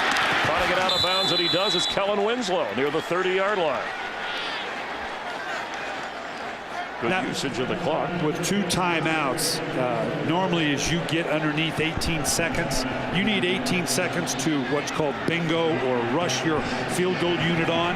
So that has to be a part of your thought process. But with 2 timeouts, you can hold on to one in your back pocket. That's not an issue. He can run the ball here. He can drop the ball off here. He can throw it down the field. He's got everything in his arsenal to go to right here. What do you think? A shot to the end zone? Well, it doesn't have to be all the way to the end zone, but I might find an intermediate shot in behind this pressure on the linebackers. They're going to run it inside to Cadillac Williams, who gets down to the 20-yard line. 1st down, Tampa Bay, and they use a timeout. Did they? Yeah, and you could have either killed it there and held on to the timeout. They used the timeout. Now you got to keep this other one in your back pocket. You're clearly within field goal range. You're in a situation, even a sack isn't going to take you out of a field goal, so that's a good thing. You don't have to opt for the maximum protection. They're in a great position here to do whatever it is they want to do. Coming up here, the Visa Halftime Report. Kurt, Terry, Howie, Michael, Jimmy, they'll have scores and highlights from around the league. And the Fox Sports Ticker has up to the second scores and stats. Heard them on the pregame show, the #1 pregame show in America. Talk about the Buccaneers. I'm going to find two people. I'm going to find number 19, Mike Williams, for a jump ball in the end zone. I don't mean literally jump ball, but in the back of the end zone. I'm going to find 82, Kellen Winslow, somewhere intermediate, to see if he can catch it and get into the end zone. 10th play of the drive, and this isn't to win a game in the fourth quarter for Josh Freeman, but this is an impressive drive using the clock in this situation. All right, you got got Williams up here at the top, and you got Winslow right into here. These are the two guys I'm going to watch.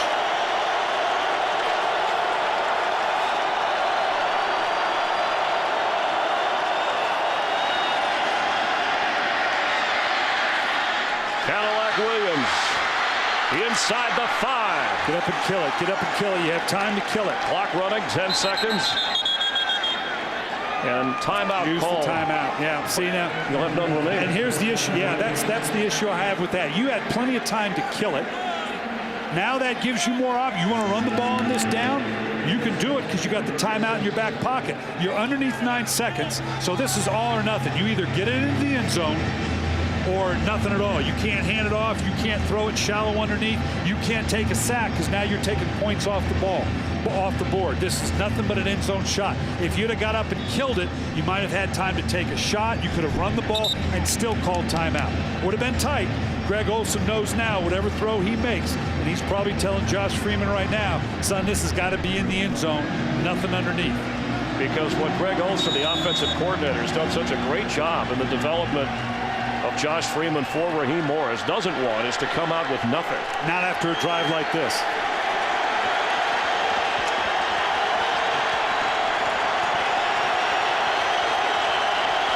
Nine seconds to go. There's your jump ball guy right there. Freeman, end zone, incomplete. Intended for Maurice Stovall, one of the veteran receivers who's been a backup. So now with 5 seconds, you don't risk, you bring in Connor Barth. And keep in mind now, Arizona's got tall corners with Cromartie and Toller. This is a lot of pressure on a quarterback. He's in the, Greg Olsen's on the headset going, okay, we're going to throw this up, but whatever you do, don't throw an interception. Well, now you got to err on the side of it being deep and high, and you're asking a lot of a quarterback to be that precise. And oh, by the way, don't turn the ball over. Stovall 6'5", Toller 6 feet, Rogers Cromartie 6'2", the other corner, as Connor Barth tries to give on a 21-yard field goal the Bucs a 10-point lead. The kick is good. Great drive by the Tampa Bay Buccaneers and Josh Freeman. Connor Barth winning the confidence of his coach after kicking so well last week. And Raheem Morris and the Buccaneers. Are they the best team in the NFC? Right now, they're the best team in the desert. At the half, they lead the Cardinals 24-14. Stick around for all the highlights of the afternoon of the Visa Halftime Report. I love you. 今だけは悲しい。この味は変えない。愛されて35周年。大道ブレンドコーヒー。大道ドリンク。新番組菅総理とオバマ大統領から AKB48 とからとことん比べる2時間スペシャル11月10日水曜夜9時 Getting ready for the start of the third quarter, and Josh Freeman has led the Bucs to a 10-point lead here in Arizona, trying to win their 5th game of the year and their 5th consecutive road game, which would equal a franchise record. It started well for Max Hall and the Cardinals. The touchdown toss to Larry Fitzgerald. Geno Hayes, an interception run back for the Bucs. Beanie Wells answers with a touchdown. But then Max Hall to Mike Williams on a 47-yard touchdown. And then Aqib Talib, his first NFL touchdown with an interception run back. They had a Connor Barth field goal, and it's a 24-14 advantage with Brian Billick, Chris Myers. Hope you're enjoying the NFL on Fox. And again, happy Halloween. Well, if you're Ken Wisenhunt, where do you turn now? You start at Hall, you bench him in favor of Derek Anderson, you're down 10. Well, and Derek Anderson moved the ball. The problem was you had a disjointed fourth down call, and Tampa Bay went the length of the field to separate the score by 10. Tampa Bay gets the ball first. You desperately need a 3-and-out by your defense to get the emotional ebb and flow back here at home. And the Bucs with a makeshift offensive line. They haven't dominated, but they've held up well under the leadership of Josh Freeman. As Raheem Morris says, this isn't a game about statistics because those statistics haven't been in their favor, but they're sitting here with a 10-point lead. So wearing the black jerseys for the first time this year, it's been a house of horrors for the Cardinals, even though it's a home game, as Raheem Morris got attention around the country this week. People weren't paying enough attention to his Bucs when he said we're the best team in the NFC. And what he was doing was challenging his team to say, guys, we need to start thinking about ourselves in this way, that we've earned the right to talk about this. If you can't talk about it, you can't be it. He was trying to pump his troops up, and they've responded. And he clearly said, I wasn't taking a shot at anybody else. I believe in our young team. And we only have 2 losses, and nobody else has fewer losses than we do, as Feely starts the third quarter, and Sammy Strotter, who had a costly muff on a punt return, is back to return the kick here. Spun around and knocked down at the 25-yard line. And let's check in down on the sidelines with Jamie Maggio. Jamie? Chris, thank you. I spoke with Coach Wisenhunt heading into the half, and he said those 2 turnovers were really unacceptable, and it would be a completely different ball game had those not happened. He said he's going to tell his team to keep playing hard, but they cannot commit those turnovers. As for Coach Morris, he said he's very proud of his defense, and leading going into the half is an unfamiliar situation for them. So he said he told his team they need to finish out the next 30 minutes of football strong and play hard. Chris, Brian, back to you. Thanks, Jamie. They've been comeback kids behind Josh Freeman, but now they have a 10-point lead. Let's see how they play that with LeGarrette Blount in the backfield.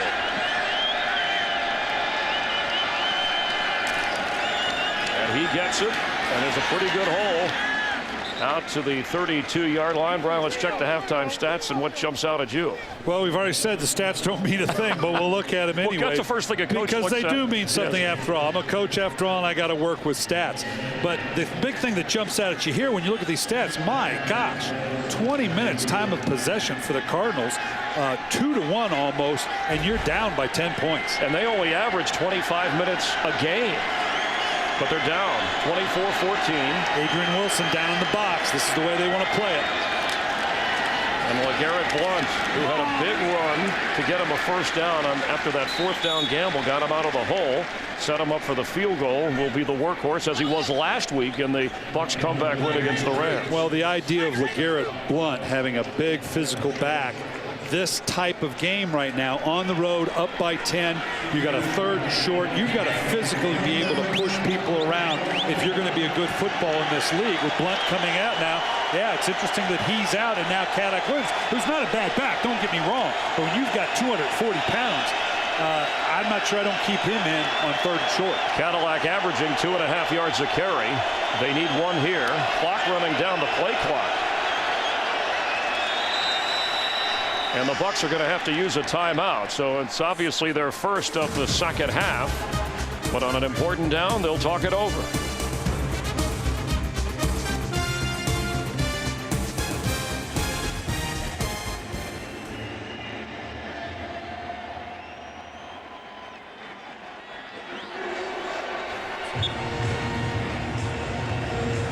Bucs use the timeout. Cadillac Williams out, but LeGarrette Blount is in. Yeah, I like this personnel grouping better between Blount and Freeman. You got 500 pounds that you can push for this third down. Plus, they've got their blocking tight ends in.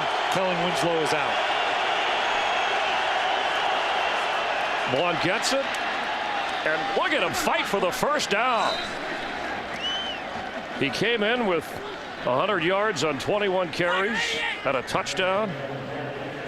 But the muscle is what he brings to this Bucs team. And when you sit with this young man, you can just see they're just going to get downhill. Straightest distance between 2 points is downhill, right? A straight line. And this is the size at 250 pounds. I say 240. He's closer to 250. That's what you're counting on, is that always the positive yards. Falling forward, he gets it. Buck fans are thinking of the A-Train, Mike Allstott. And a lot of pointing going on at 1st and 10. And there's a penalty flag.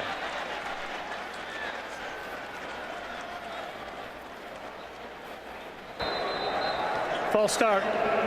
Offense number 77. A 5-yard penalty. Remains first down. That's on James Lee, Brian, one of those fill-in offensive linemen playing in place of Trueblood, who so far has done a pretty good job. And Josh Freeman is dictating the protection scheme and the run scheme for this young line. Rare for a second-year quarterback, but that kind of communication on the road, always problematic. I'm surprised we haven't had more procedure penalties. Because it is noisy here. And there goes Freeman again, trying to get everybody in place now on 1st and 15.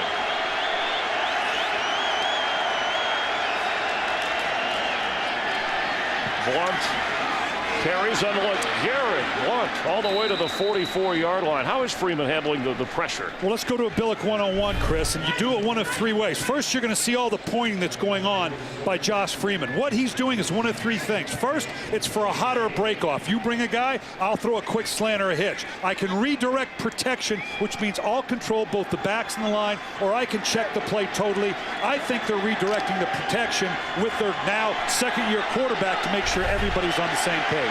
And he has directed well so far with new linemen in, running back shuffling, rookie receivers. The second-year pro gives to LeGarrette Blunt. And this time the Cardinal defense smothers him to stop him at the 38-39-yard line. Gerald Hayes has been in on some downs, again activated this week from the linebacker spot for Arizona, so it'll bring up a third down. I'm going to be interested to see now if Billy Davis, the defensive coordinator for the Arizona Cardinals, wants to bring pressure. That's the vogue thing in the league right now. On a 3rd and long, bring pressure, make you drop the ball off. But this big quarterback, hard to get it down. Billy Davis knows that. He's got to like his matchup, though, with his veteran corners and this young receiving corps. He said you don't have to be a blitz guru. You just have to be a stop-'em guru. Kellen Winslow Jr. keying this down. Freeman throws, complete. Winslow dropped it. Had it in his hands and threw it to the grass. I think he was trying to, he knew he was short on the first down. You can watch Kellen Winslow here. He has breaks out. He knows he's a little short. He's going to break out on a quick out route. I think as he came out of it, he knows, you know what, I got to get turned up quickly to get the first. He forgot the ball when he turned up to do it. 4th drop of the game by Tampa Bay receivers. 1 catch so far for Winslow, and Adrian Wilson did a nice job of staying right with him. So Robert Malone back to punt.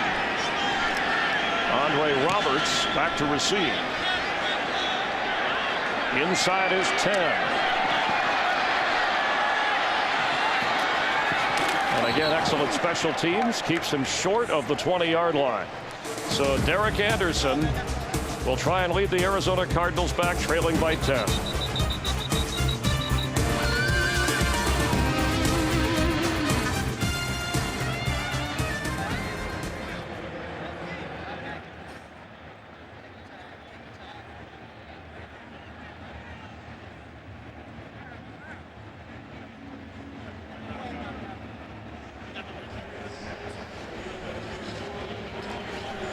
And on that special teams play, Jim Howry was knocked down by the sideline and being tended to.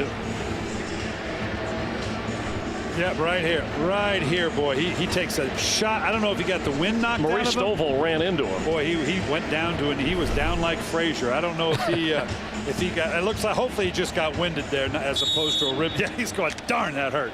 The field judge is okay. He'll tough it out. And we certainly appreciate that as Beanie Wells is the back at 1st and 10. Fitzgerald to the left for Derek Anderson, who replaced the bench Max Hall.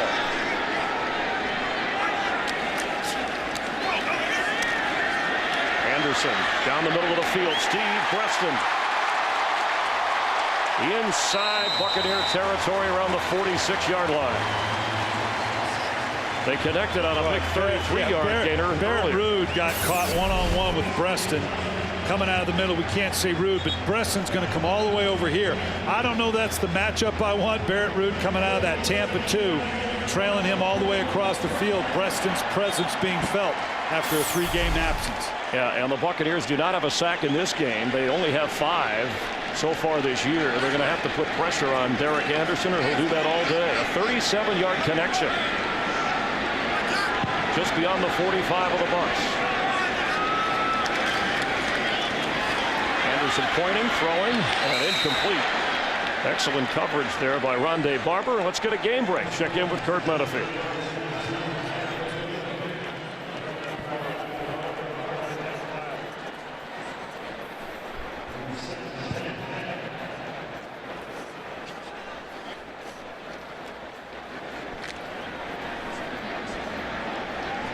Thanks, Kurt. And Brett Favre, including playoffs, his 316th consecutive start. And for young Max Hall, he had his third NFL start, but went to the bench in the first half as Derek Anderson took over and attempts to throw. And a little high, incomplete. No flag. It was intended for Ben Patrick. Yeah, he went a vertical down the numbers, and I don't know that Tampa didn't get away with a little pull there. That was Cody Grimm. Cody Grimm, Hall of Fame Russ Grimm's son. But Patrick, not a big part of the offense. This is a wide receiver-driven offense. Here you can see Cody Grimm. He's just going to run down the field. I think he reached up just a little bit early just to pull back on Patrick. As I said, the tight end's not a huge part of this offense. Nice one to sneak it to every now and then if you don't pay attention to it. So Jason Wright is in and running back on 3rd and 10. Here comes the pressure. Picked up. Anderson steps up.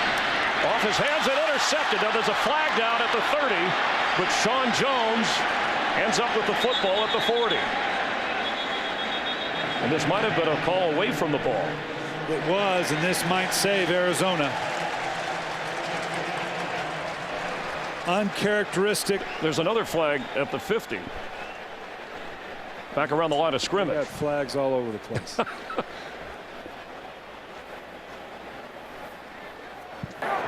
There are 2 fouls on the play. Holding, offense number 89. Holding, number 20 defense. By rule, those penalties offset. Replay, 3rd down. It was on Rondé Barber and Ben Patrick. Yeah, you're going to see the hold up in here on the left side to begin with. And boy, this is a zero, not a zero sum, because right here you're talking about an interception coming off the board. Arizona comes out ahead in this equation clearly. Cardinals catch a break despite the holding of Patrick and Barber. So Derek Anderson gets another shot on 3rd and 10. See how the Bucs defense plays it. Very much a shell coverage here. They're showing some a shell too deep. Quick pass to early Doucette. And the Bucs were ready for that. Styles, G. White. The fans don't like it. That was excellent defense. What do you think the call? Well, you give the other guys, they get paid too. Those defensive guys, they know it's a 3rd and long. The whole idea, we've seen it before. Go passive, make you throw it underneath. We'll rally up and make the play. We're an athletic young defense. You can't force the ball down the field. Most 3rd and longs are converted catching the ball short of the distance and someone running for the 1st down. Styles, G. White playing an end and sometimes dropping into coverage, making the play, forcing the Ben Graham punt. And at least the Cardinals can pin the Bucs back inside their 5. And no, an aggressive move that knocked the ball into the end zone. A missed opportunity for the Cardinals. So the Bucs will get it at the 20-yard line, leading by 10.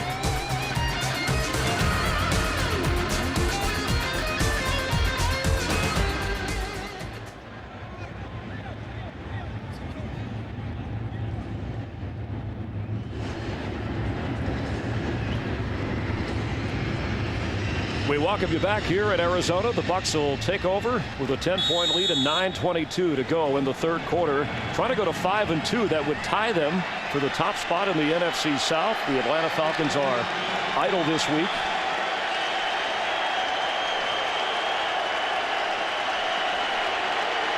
LeGarrette Blount in the backfield, 8 rushes, 30 yards. Gets the ball, and this time he slips out of a tackle. Still gets back to the line of scrimmage. I got to go back to this punt, Chris. This was a beautiful punt by Graham. I want you to watch the angle of this ball. This is classic rugby style back kick, and I want you to watch the face of this ball right here. This thing is pointing down. He does a great job of getting just the right rotation. Missed opportunity by Arizona because this thing kicks back into the field to play right where you want it. Then Styles White kicks it right back in the end zone. Missed opportunity by Arizona. Nice kick by Graham. One of the Cardinal players overly aggressive on special teams. 2nd down 10. Freeman in trouble. Throws, completes to Ryan Purvis, playing in his first NFL game.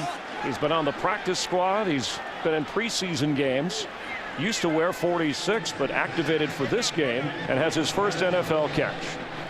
Well, nice job by Freeman as well, getting out of the grasp. Zutah kind of peeled the defender off, but you could just see the size of Freeman here. Watch him with the play fake and getting outside, and then watch the way he gets peeled off as the center comes around. Just a hand's not going to bring down Josh Freeman.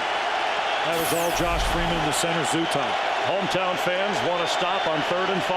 Cadillac Williams is in. Lots of pressure. Freeman to Spurlock. First down, Tampa Bay. Feast and famine when you bring pressure on 3rd down. They brought everybody up to the line of scrimmage, figuring that this young, revamped line would have to adjust.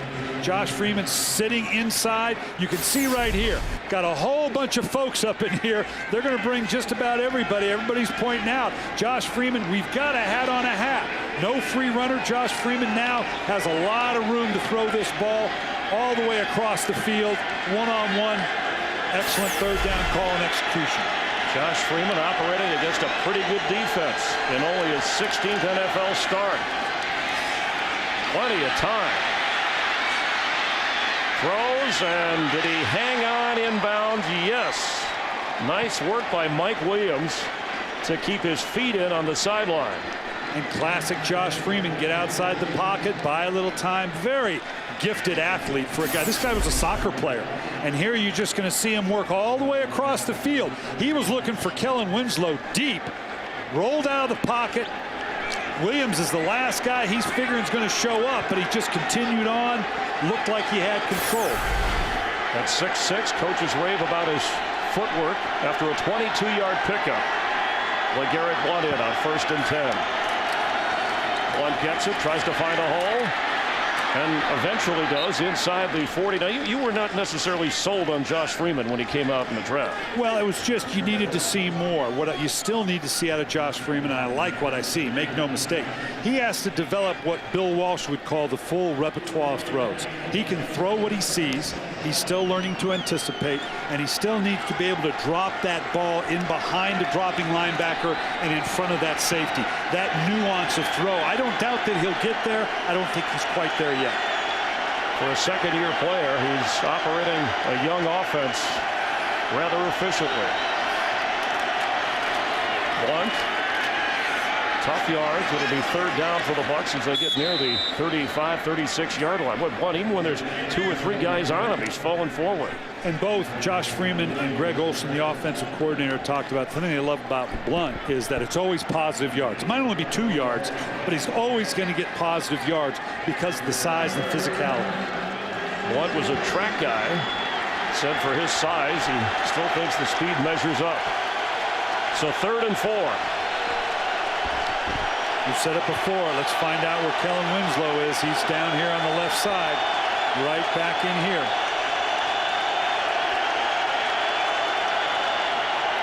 Freeman steps up in the pocket. He's on the move. Josh Freeman is going to run for a Tampa Bay 1st down and slides at the 15 of Arizona. A 21-yard gain. And I've said it before, you don't have no idea how big this guy is until you stand next to him. You're just going to see, and this is just a 4-man rush. They didn't bring any pressure. Normally would have time. He's waiting it out. Obviously good coverage. Steps up, climbs the pocket. We've heard that term before. And now, again, good foot speed for a guy this size. You're close to 250 pounds, 255 pounds, 6'6". He can fall forward for a 1st down if it's 3rd and 5. 2 huge 3rd down conversions on this time-consuming drive for the Bucs. The handoff to LeGarrette Blount, and he has a Tampa Bay touchdown.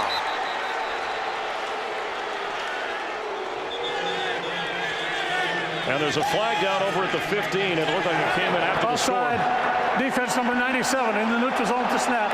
A penalty decline, but results in a touchdown. And this one hurt because it was right down the gut of that Arizona defense, right in. Normally you say run between the tackles. We're running between the guards. Just right down here in the last little bit, just size this guy. Just going to give a little shrug. Michael Adams got no chance. You hit a big guy like LeGarrette Blount that high, you got no chance of bringing him down. Just rolled over the nickel back. His second career rushing touchdown. He has found a home in Tampa Bay. Connor Barth. The kick is good, so it's now 31-14. Yeah, LeGarrette Blount showing everything that they had in mind when they brought him into Tampa Bay. "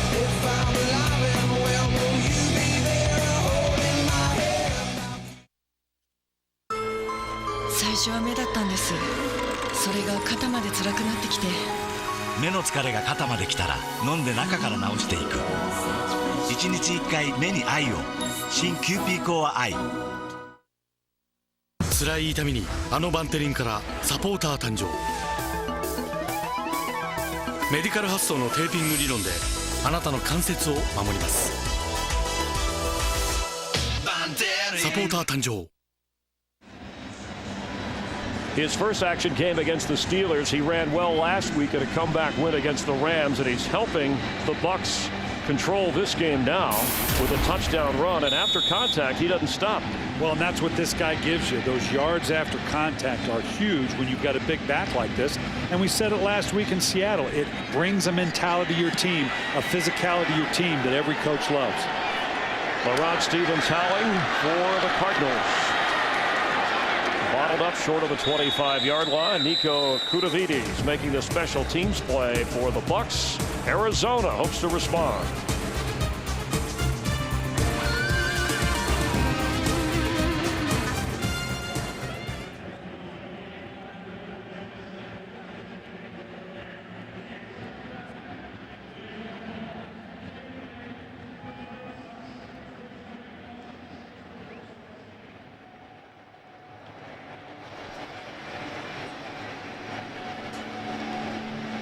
Cardinals need to strike fast with veteran Derek Anderson now leading the offense, trailing 31-14 after the Bucs have run off some points here. And LeGarrette Blount, the undrafted rookie out of Oregon who was in Tennessee's training camp.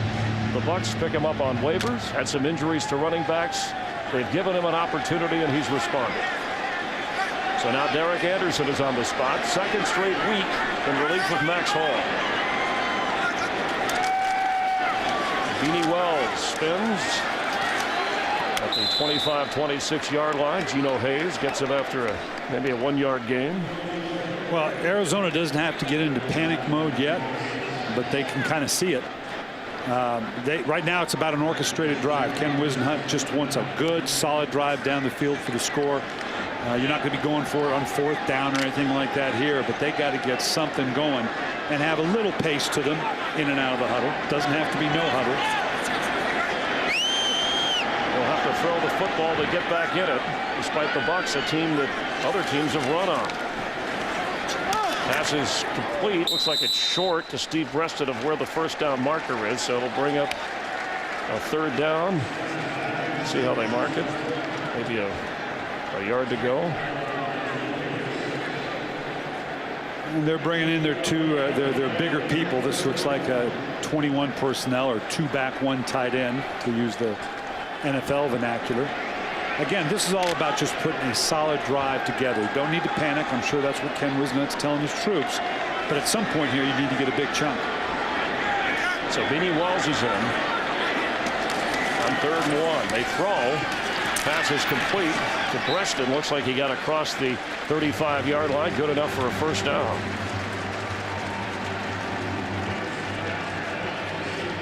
And they'll likely get in and out of their 3 wides package here. They need to stretch the field a little bit. They can still run out of this package. But obviously with Breaston and Fitzgerald on either side, as I said earlier, the tight end's not a huge part of this offense. Early Doucette in the slot. See how the Bucs play it on defense. They're passive 2-deep zone right now. Derek Anderson.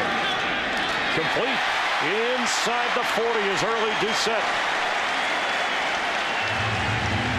Attacking the middle part of the field. They are, and Tampa's in a surprise, a Tampa 2. Okay. Which sends the middle linebacker down the middle of the field. You've got to take that kind of throw away. You've got to favor that to the 2 receiver side.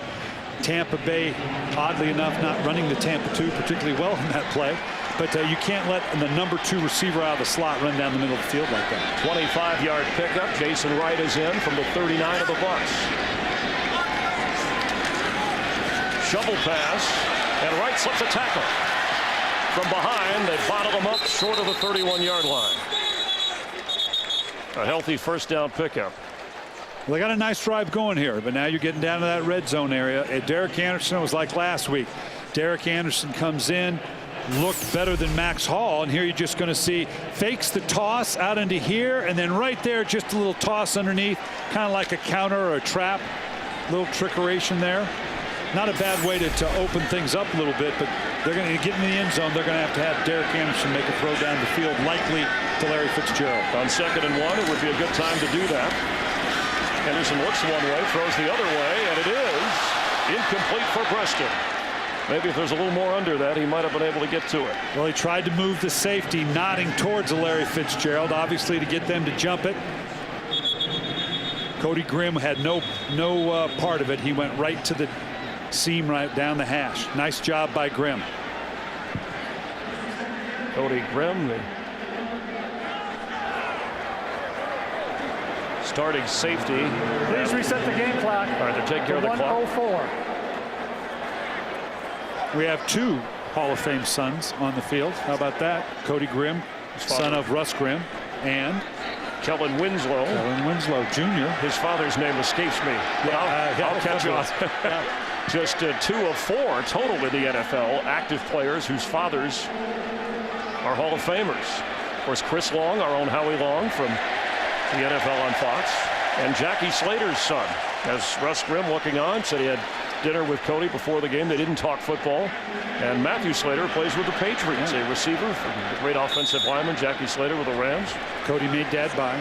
That's the way it should be.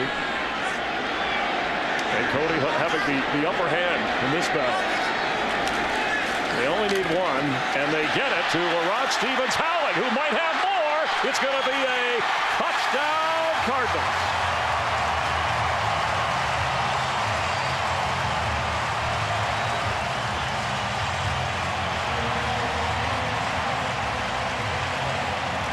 Well, this is what you can do when Steve Breston shows back up. You got Larry Fitzgerald on the outside. You spread it open and then hand off the quick little trap in here.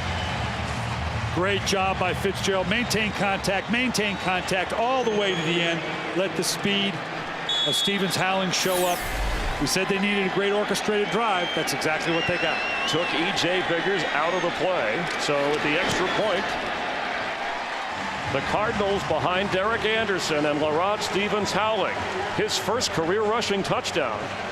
They are now within 10 as we get ready to close out the 3rd quarter. Just a quick little trap that bounces outside. You got them all spread out in this 3 wides alignment. No pressure, bounces it outside very, very well. Cody Grimm coming in, just not enough of an angle. Great blocking down the field by Larry Fitzgerald, as we said. Great change-up call. And the speed of Stevens-Howling is what made that play.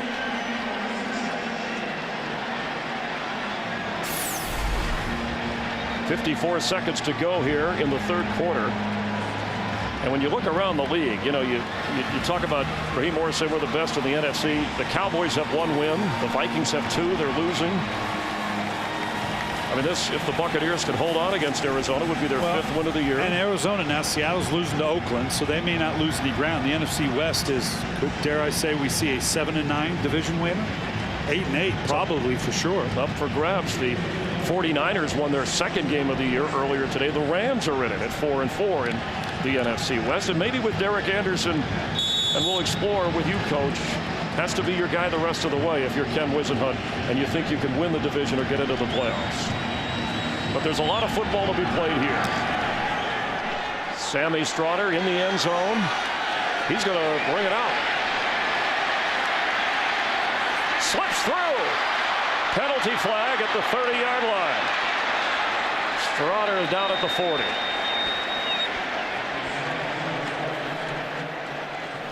Well, this likely will come back, which presents an opportunity for Arizona now. We just saw Tampa Bay go the length of the field in a nice orchestrated drive.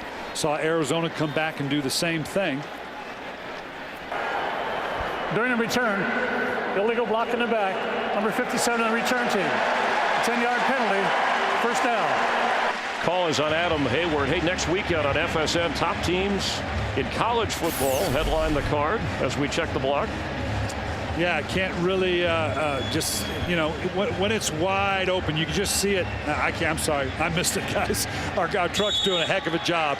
But, you know, the field is so spread out and so wide. It's hard not to hold when you have those wide open spaces. So maybe a momentum shift from the 15.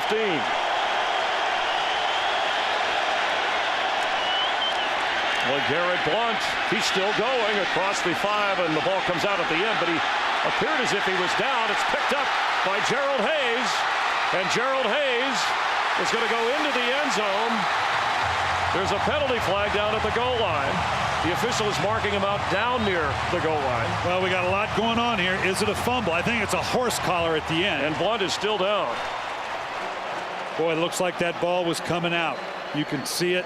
He's down right now, but when we get a chance to look at this, first we'll let Ron Winter sort it out. I believe it was a horse collar at the end. During the return, personal foul, illegal horse collar tackle, number 5 of the passing team. The result of the play is a touchdown. The penalty will be assessed on the kickoff.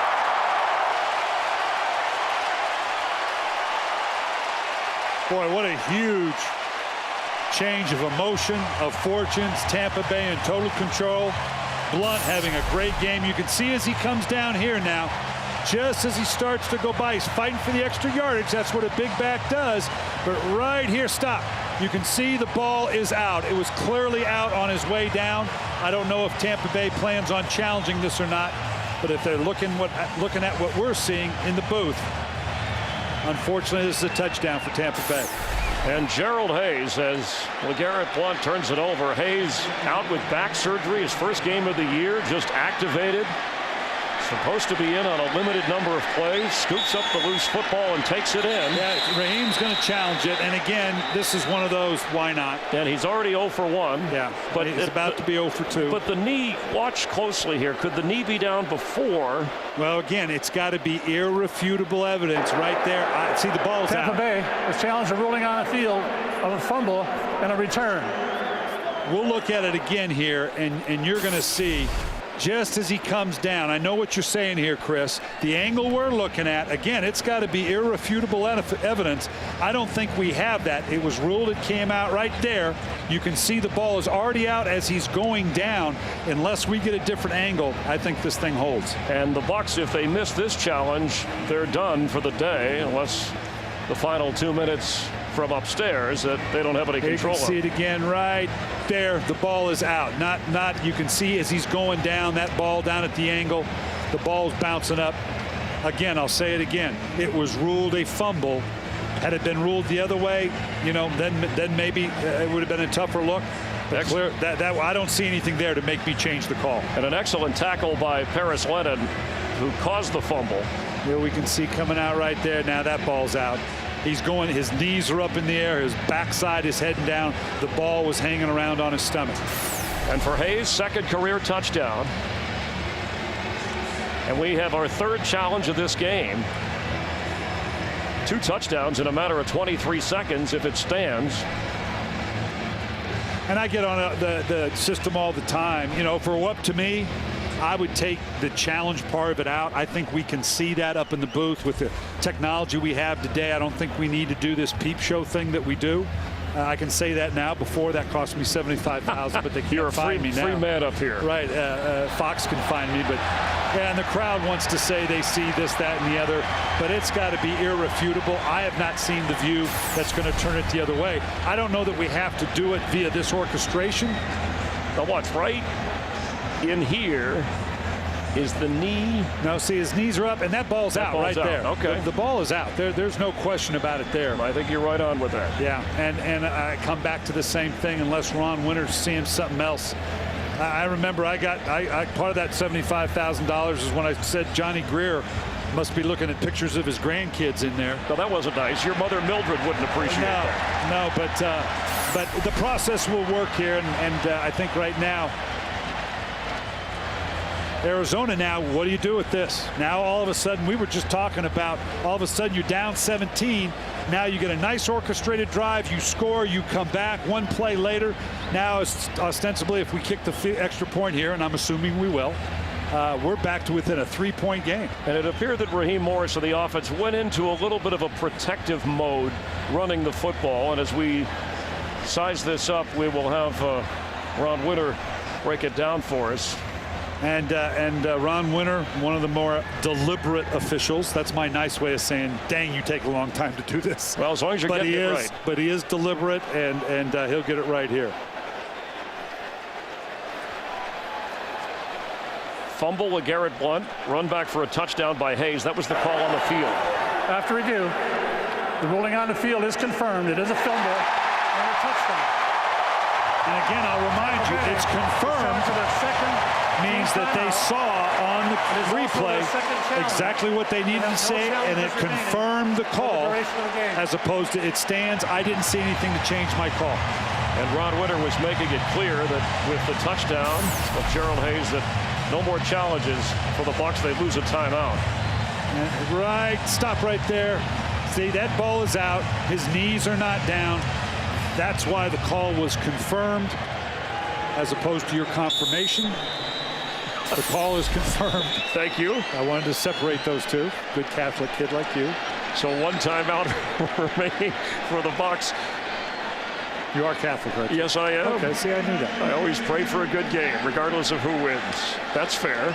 And we have a good one here. Do we? Now we're talking about, again, if they make this, I don't want to be presumptuous, but this is typical of the NFC. Oh, it is. And how balanced it is and how close teams are. And the extra point makes it a 3-point game. So 31-28 with 33 seconds to go in the third. Let's get a game break. Check in with Kurt Menefee. Kurt?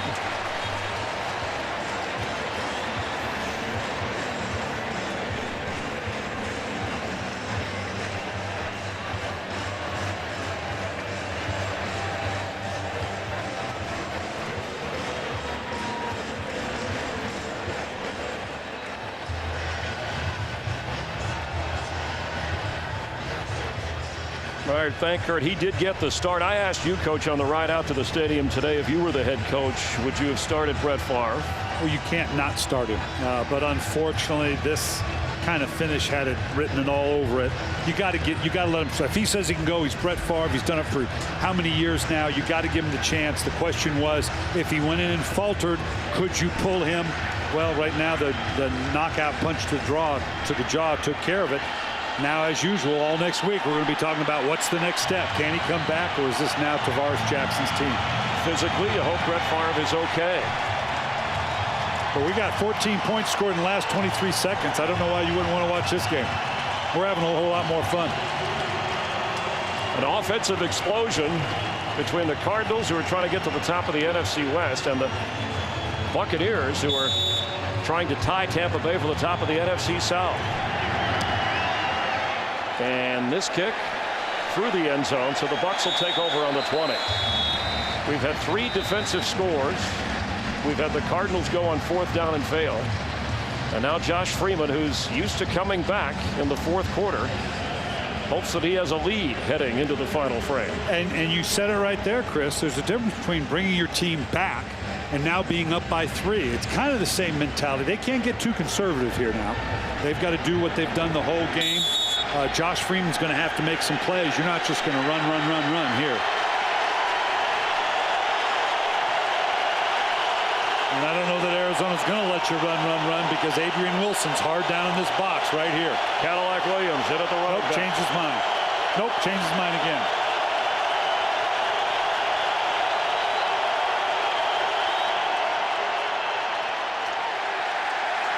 Cadillac, a different kind of runner, goes nowhere. And Blunt on the sideline after the fumble was pointing as if physically he had taken a shot. Remember, he was laid out after the turnover. And he has the look of him as though he's not going in with his helmet in his hand. He's saying right here, I'm okay. I'm ready to go. Put me back in, coach. And we are winding down in the 3rd quarter on Halloween. It's been strange so far. Darnell Dockett hopes to lead the Cardinals on defense. That's the end of the third quarter. The Bucs 31, the Cardinals 28. Fox NFL Sunday continues in a moment. ダンロップフェニックスで勝ったことがある。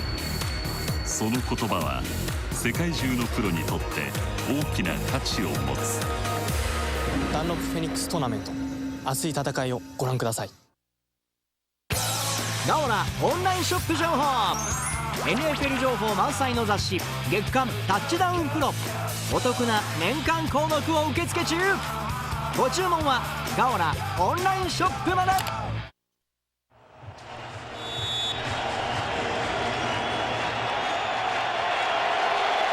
There's been scoring in every quarter. What will we have here in the fourth quarter? LeGarrette Blount is back in. Josh Freeman has it. Throws and completes up near the 30-yard line. His backup tight end John Gilmore as he goes out of bounds. That turnover and run back by Hayes, the 6th return for a touchdown this season by the Cardinals. That's the most in the NFL as Gilmore does get the first down for the Bucs. Not sure Tampa doesn't take a shot right here after a play-action fake. They've run the ball a couple times. They want to bring some clock down, but we've just started the fourth quarter. I need a bigger chunk of yardage here. The momentum has shifted. There's a flag. Pre-snap. False start. Offense number 77. A 5-yard penalty. It remains first down. That's on right tackle James Lee. Yeah, the new right tackle. We've talked many times about this line being displaced and surprised that there isn't more of this, although this crowd's beginning to get into it now. Those 2 touchdowns kind of cranked them back up. It may get a little bit loud for Josh Freeman and his troops here right now. 7th penalty on the Bucs.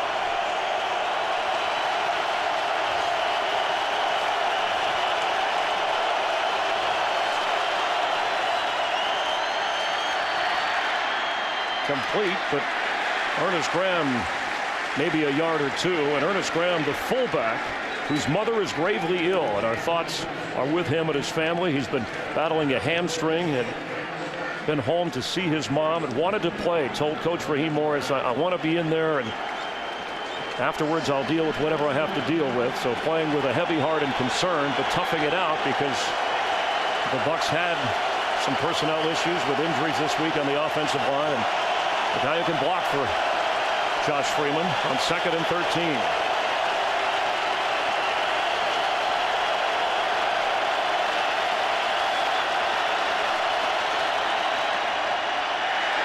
Freeman goes down. Joey Porter.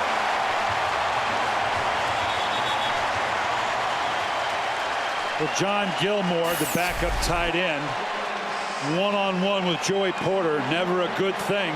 You say you want to have tight end press. He just lunges. Joey Porter, the wily veteran, knew how to play this young tight end. Josh Freeman thinking he's protected on the backside. You can't lead with your head and lunge when you have to pass protect. You're trying to sell run, but he left him his quarterback one over there. Joey Porter getting his 3rd sack on the year. Bucs are going the wrong way. 3rd and 24. You gotta be careful with this one. Freeman is frustrated. The communication with his center, his new left guard, Ted Larson, his new right tackle, James Lee, and they had to use a timeout. Team timeout. We have a timeout. Bucs lead 31-28.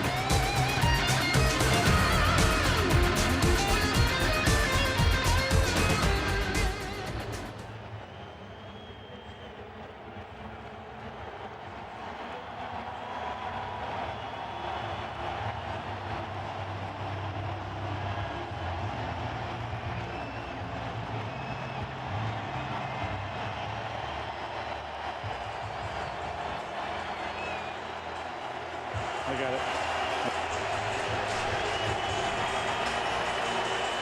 Well, life on the road is tough because anytime you've got to have this kind of communication. Josh Freeman up here, he's pointing out the protection like we said all day. Jerry Zutah points. Now you got Adrian Wilson messing with you, trying to change your call. The center's got a lot to do, and now Josh Freeman's going, give me the ball, give me the ball. Zutah's not done yet. It's tough on the road, particularly when you're new to the position. Live action. Out of timeouts.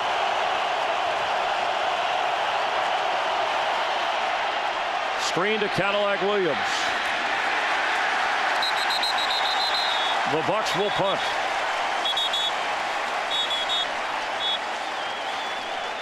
Don't do anything stupid now. Bro, you're feeling your oats right now. You've got a nice 3 and out. This is where you got to compose yourself. Darnell Dockett's in there. Teammates pulling them off. You can jaw all you want, but do it from the sideline because we do not want to cost our team. You always wonder what the other team thinks when the coach of the team you're playing says we're the best in the NFC. I don't know if they listen to that or not. They want to be the best today. That's the Cardinals' issue at home, to try to go to 4-3. Back to return, Roberts, the rookie. Malone to punt. On the run, Roberts has it at the 40 with some room and goes out of bounds in Buccaneer territory. But after the Cardinals defense did its job, what did Derek Anderson think? He'll lead the offense in a moment.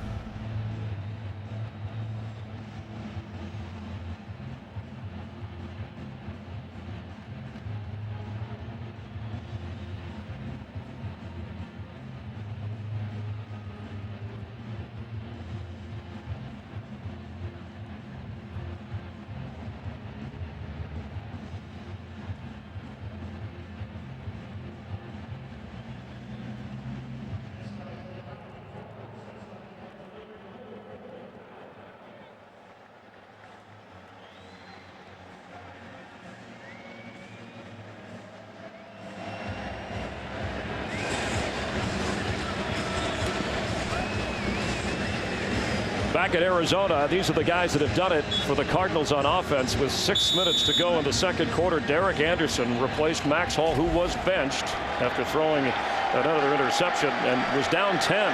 Now he has the Cardinals within 3 and in Buccaneer territory.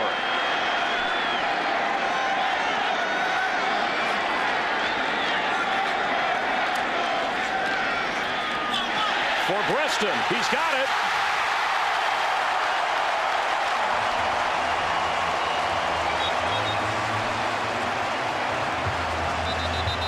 Preston took a shot here. Hopefully just maybe got the wind knocked out of him. 7th catch of the game, over 130 yards. This is just a rail shot on the outside. Nice loft by Derek Anderson. Needed to keep it just a little wider. See Grimm come over and he lands right on that shoulder as he goes down. Hopefully it's not that. The way he's carrying himself off the field now, he looks like he's okay. They've been working on E.J. Biggers all game. The nickelback who comes in. The corners, of course, are Barber and Talib. Well, he was expecting help over the top from the safety on that one, and he didn't get it.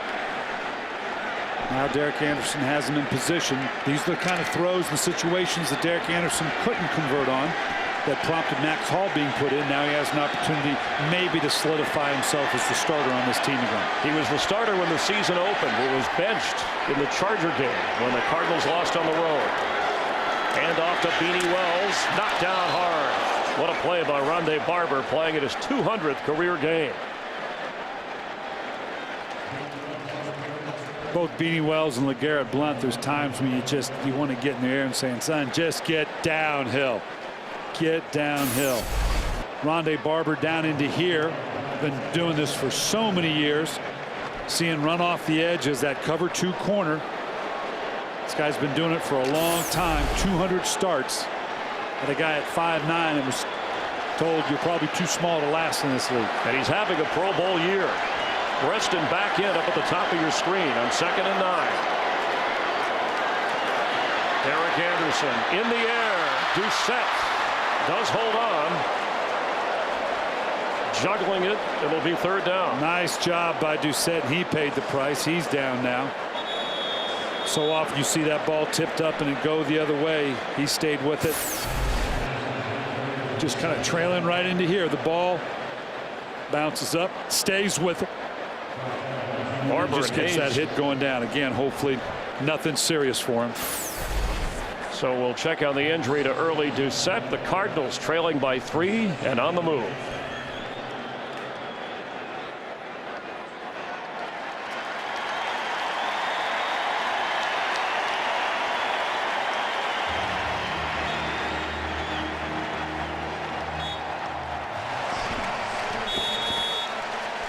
Back at Arizona, early Doucette walked off and is on the sideline on third down as the Cardinals are threatening. Tim Hightower is in for Derek Anderson, the quarterback.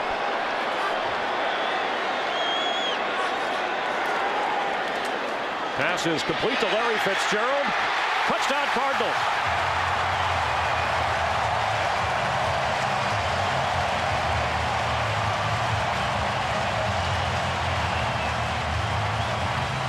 The Cardinals have the lead. Wow, down 17. Seems like just a minute ago. Just a quick screen, forever popular in the college game. Get the ball in the hands of your playmakers out here. Just a one-step quick screen to Fitzgerald. Veteran, no question, across the goal line, touchdown. Fired up Arizona team. Life in the NFL. 17 points isn't enough of a lead. Second touchdown of the game for Fitzgerald, his 4th of the year. And the Buccaneers, if they want to win on the road, they're going to have to rally to do it.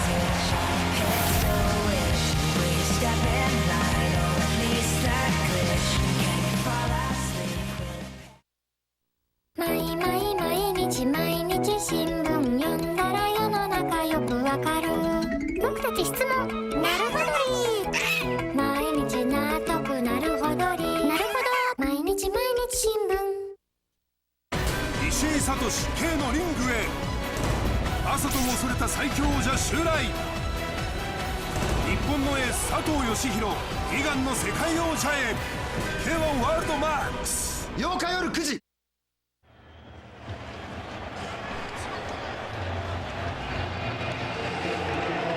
9:41 to play in the 4th quarter, and Derek Anderson taking over in the 2nd quarter for the benched Max Hall with a touchdown toss. And the Cardinals, who once trailed by 17, lead by 4. Jay Feely's kick to Michael Spurlock. Spurlock has room. 25-yard line. He's brought down where Josh Freeman and the Bucs will take over. Well, we talked about Josh Freeman and the comebacks that he has orchestrated. He was up by 3. And that didn't last very long. So now he's going to get another opportunity. And maybe I'm just sick enough as a coach to, you know what, I love this. With the development of this young quarterback, I'm excited to see what he's going to do. The Cardinals scoring 21 points in the last 6 minutes and 15 seconds.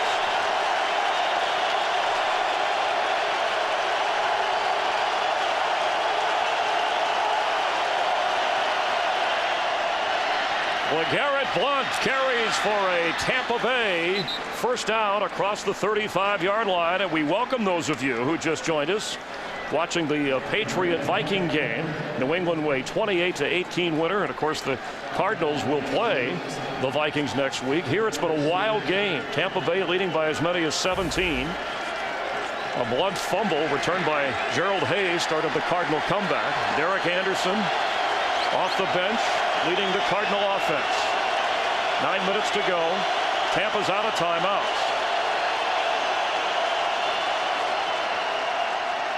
Josh Freeman to Blount. It'll be second down. With Brian Billick, Chris Myers, wish you a happy Halloween. Hope you've been enjoying the NFL on Fox. Josh Freeman hasn't been able to get a shot down the field from the pocket. He's made a couple by rolling out with boots and waggles. He's had to drop that ball off underneath to the backs. They've been good, solid gains, but he hasn't gotten that big play down the field, particularly to a Michael Williams, that he seems to have generated the last couple games.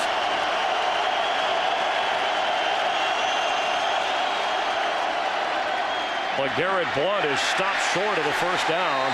It'll be third down.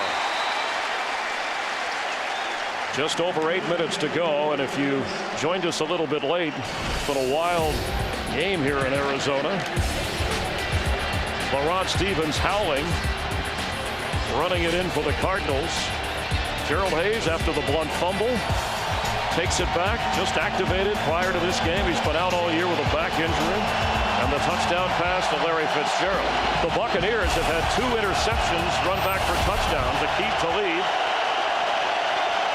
and Geno Hayes.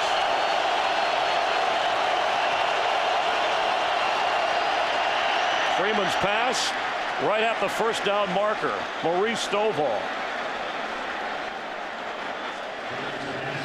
And Arizona has mixed up its packages here. Defensive coordinator Billy Davis going between his zone and his pressure packages.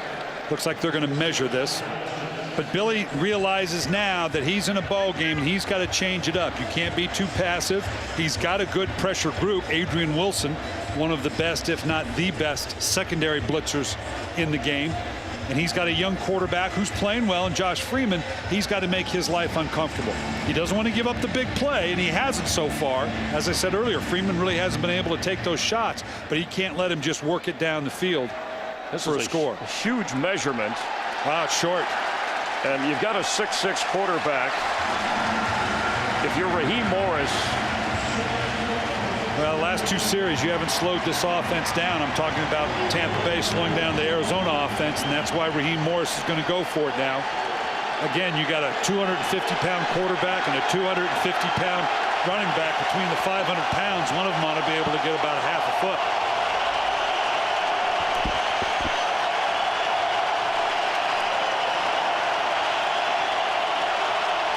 They're just going to sneak this thing.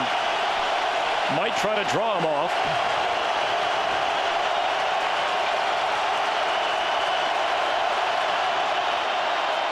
Freeman spins, and it looked like he fell forward. It's he got it. Like I said. So it is a Tampa Bay first down, and this is his 16th NFL start. Josh Freeman has led 5 fourth-quarter comeback wins against the Cleveland Browns, and 3 of them have come this year. This against Cincinnati on the road. And then last week against the Rams, throwing the winning touchdown pass to Cadillac Williams. He's going to have to do that here. 6.5 to go, trailing by 4. And an offensive line makeshift. Ted Larson, his first start at left guard, and James Lee in for Trueblood at right tackle.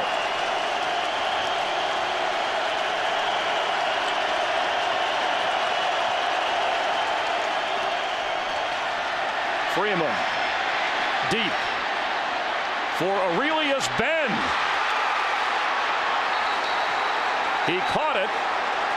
They're not giving him the touchdown. Wow, what a throw, and what a great catch. Aurelius Ben just kind of shrugging off the DB. You're going to see him just streaking down the middle field. A little bit of just a nod, gets down deep, just a little bit of a shrug. Nothing called there. Staying with the ball. So often that ball goes off the tip of the hands. Great catch by Ben. Looked like a touchdown. Of course, they're out of challenges, are the Buccaneers. It's clearly a catch. Ball bounced, and then he maybe bounced into the end zone. The rookie second-round pick, Aurelius Marcus Ben, and it was Marcus Aurelius, the Roman emperor, and I know you'll appreciate this, who said, "Live every day as if it's your last."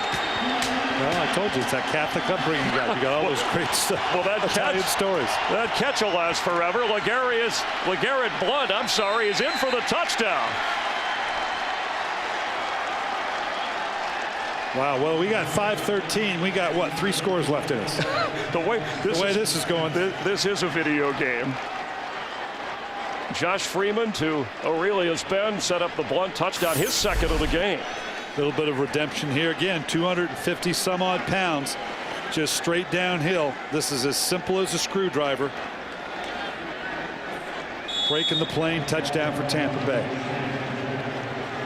And the redemption you referred to was the fumble Blount had that Hayes ran back and ignited the Cardinal comeback.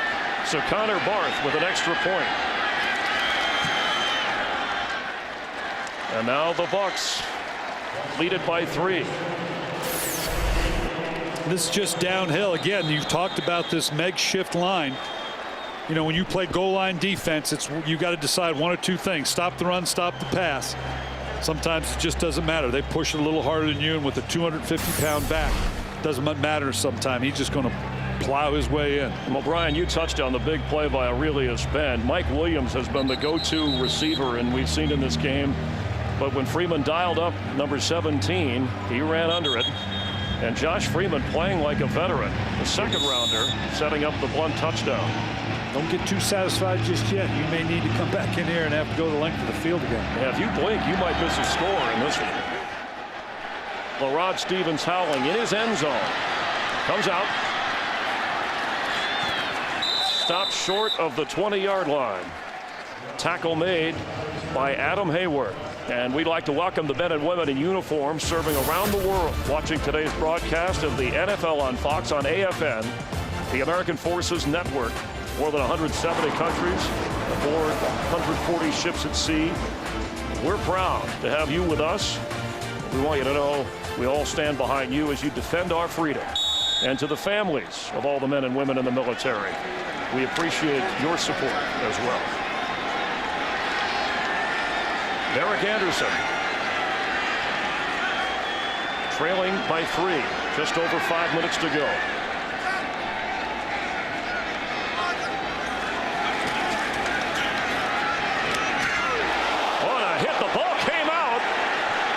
And it looked like it went right into the hands of Barrett Ruud. Boy, this is just a great hit. And an alert play, and the receiver is still down. LaRod Stevens howling. That was a ferocious hit, but a clean hit. And exactly right. Make no mistake, with the focus on the helmet to helmet, this is a clean hit in the strike zone, right below the shoulder pads. The ball pops up. And it's an interception. He's underneath it. This is Tampa Bay's ball going the other way. Geno Hayes delivered the hit. Barrett Ruud came up with the clean interception. And still lying on the field is LaRod Stevens howling. It was ruled on the field an interception. Buccaneers football. And not that there's another alternative to it, but there are those that conjecture that with the helmet-to-helmet focus that's being made, that we're going to have more of these types of hits, and it's unavoidable. That's what this game's about. This is clearly a clean hit. Shoulder right into the shoulder or the breastplate. Great clean hit. And then Barrett Ruud being Johnny on the spot, getting his hands underneath the ball. Clearly that's an interception. Tampa Bay in an opportunity now to extend their lead. 6th career interception for Ruud. Aqib Talib ran an interception back for his first NFL touchdown earlier in this game. And Geno Hayes returned an interception for a touchdown earlier in this game. And it was Hayes who delivered the hit that allowed the Ruud interception. And slowly getting up and being cheered by this sellout crowd. LaRod Stevens howling, who had a terrific run for a touchdown earlier. And that's painful beyond just what he's feeling right now, because now this puts Tampa back into it. Now they're up by 3. We're in an interesting situation. Obviously, with 5 minutes, you need the minimum 3 and out. Hold them to a field goal, at which point the Arizona defense has got to feel good about itself, because you're now a 1-score game. It's been a very unusual game here on Halloween in the desert. Max Hall, the 25-year-old rookie, went to the bench. The Cardinal defense. They're likely going to run the ball. If they do pass it in this series, it's probably going to be a boot or a waggle. Get outside, contain. You don't want to take an incompletion. You don't want to take a sack. And LeGarrette Blount is brought down in a hurry. LeGarrette Blount has had 2 touchdowns in this game, had a fumble. He was not drafted out of Oregon, a talented player. And you remember on national TV in a game against Boise State, he slugged a player after the game, was suspended. Later was put in uniform, but it certainly affected his draft status. With the Buccaneers, he's run tough for them. He was picked up on waivers from the Tennessee Titans. Said he made a mistake and it wouldn't happen again. trying to help the Bucs win here. Blunt carries. And for a game break, let's go to Kurt Menefee.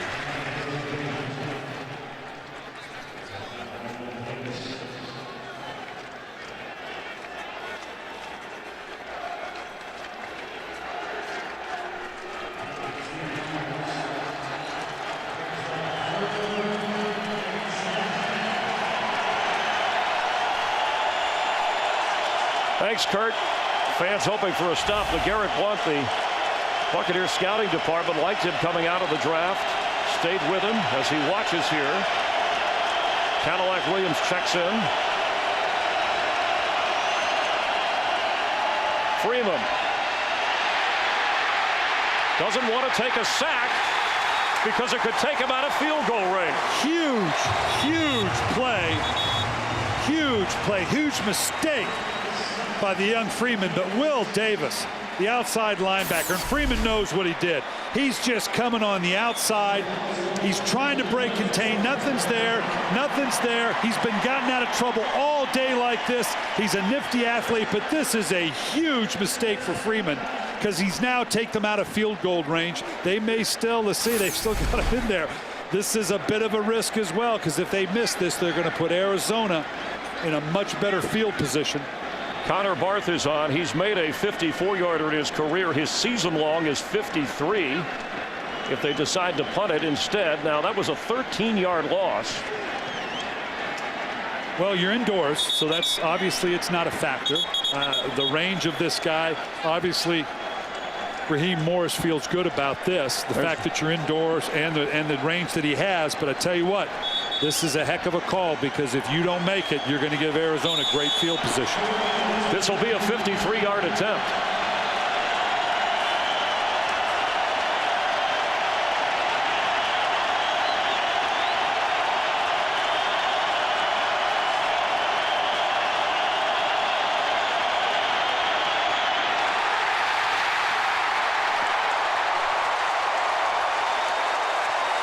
And the Cardinals special teams come up big.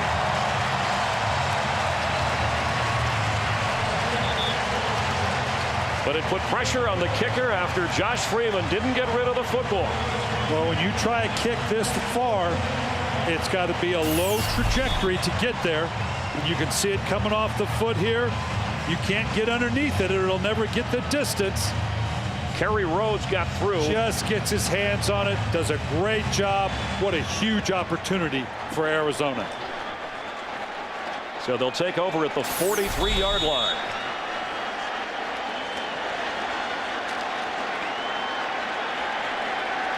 And we welcome those of you that saw Seattle and Oakland. The Raiders defeating the Seahawks 33-3. After a missed field goal of 53 yards, it was partially blocked by Kerry Rhodes. The Cardinals take over. Derek Anderson incomplete for Doucette, and here comes a flag late.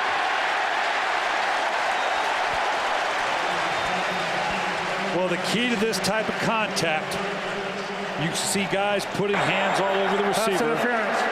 Defense number 31. Penalized at the spot of the foul and a first down. Penalties on E.J. Biggers. They've been going after him all day. Do you change the action of the receiver? You can put that trail hand, but if you turn the shoulders, and I'm guessing that's what happened. You can see right here 31 Biggers got a hold of that left shoulder, pulled it slightly, just enough to get the call. The nickel back, Biggers. Hightower is in on 1st and 10. Pass is tipped and incomplete. He was trying to go to Doucette, but Barrett Ruud got his hand up. Boy, that they pulled. They got lucky on that one, because Ruud would have gone the other way with that one. If this ball hadn't been tipped, you're going to see Anderson come out. If this ball hadn't been tipped slightly, I'm not sure, or the angle at least didn't have to be that high. Ruud had a pick six the other way. And he had an interception earlier on the tough hit that the Buccaneers failed to take advantage of after Josh Freeman was sacked. Second down, Cardinals trailing by 3.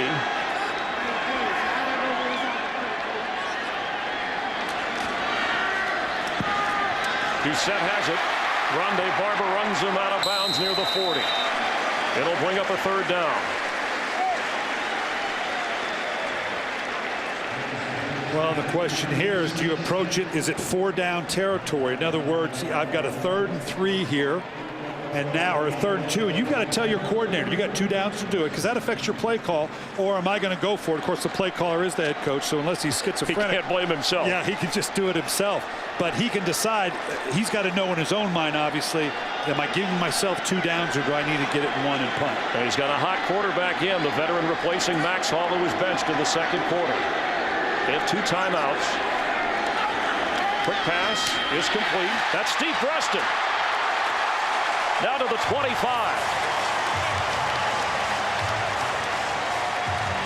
Boy, you got to love everything about this game and the mind game that's going on right now for Ken Whisenhunt. 8 catches for Preston in this game. Yeah, you're in field goal position. Just a simple hitch. You're in field goal position now. You got to be very careful about what you do from the quarterback. We just saw a quarterback get sacked out of field goal range. You don't want to give that up, but you also want to come away with a touchdown. Hightower carries, trying to get outside. There's a penalty flag down at the 23-yard line. Boy, this could be lethal. If this is a holding penalty,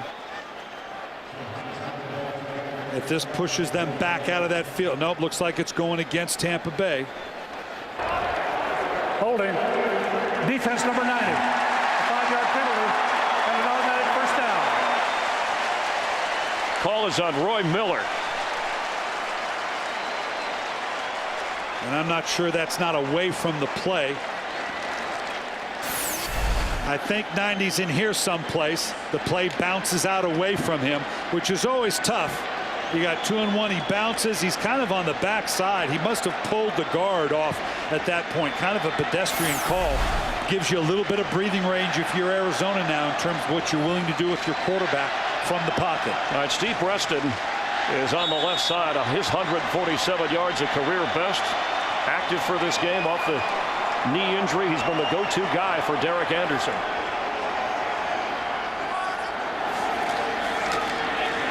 The other way. It's intercepted right at the 5-yard line by Aqib Talib. He went for Fitzgerald.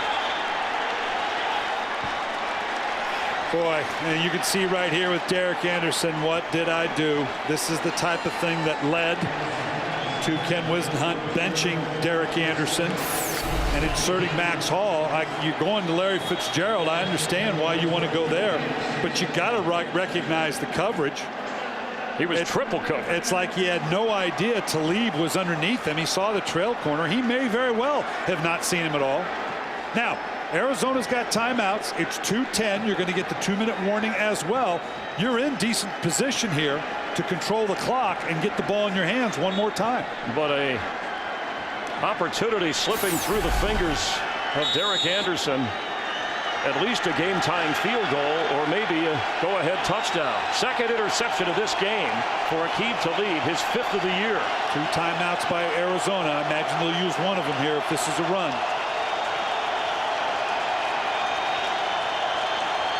LeGarrette Blount has room, high-stepping for a first down. And a lot more goes LeGarrette Blount, hanging onto the football. Inside the 45 of Arizona, a 48-yard run that takes us to the 2-minute mark. Wow. I'm not going to say a word. You got to come back and see this play, folks. I love you.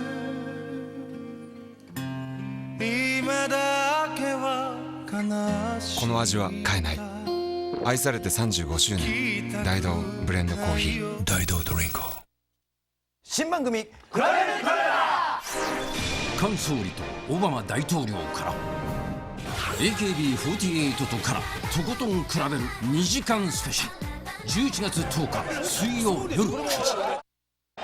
LeGarrette Blount, he told us he was a track guy. Evidently he was a hurdler, because that's a heck of a move right there.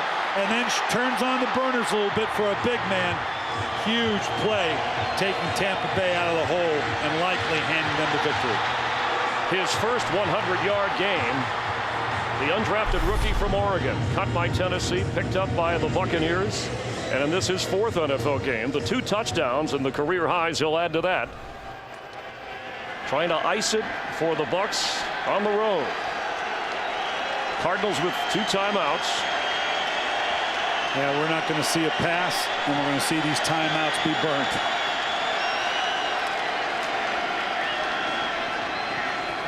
That's Blunt to the 45-yard line. Blunt, that name fits his running style. Boy, it is, and it's just you get the blunt end of it too when he hits you because of 250 pounds. Can you imagine the athleticism to see that too? He said that he lost weight because he wanted to be a little faster, but found he wasn't. So he bulked back up and is carrying the weight that he currently has. And when we talked to some of the Cardinal defenders, they said he looks like a guy 6'5", 270 coming at you, and really he's 6 feet, nearly 250. And Brian, you know, Raheem Morris said we're the best team in the NFC. After only 3 wins last year, the Bucs are on their way to their 5th win this season. Well, picked down here, and rightfully so, given the year. And now they're kind of up here. They're going to challenge the Falcons.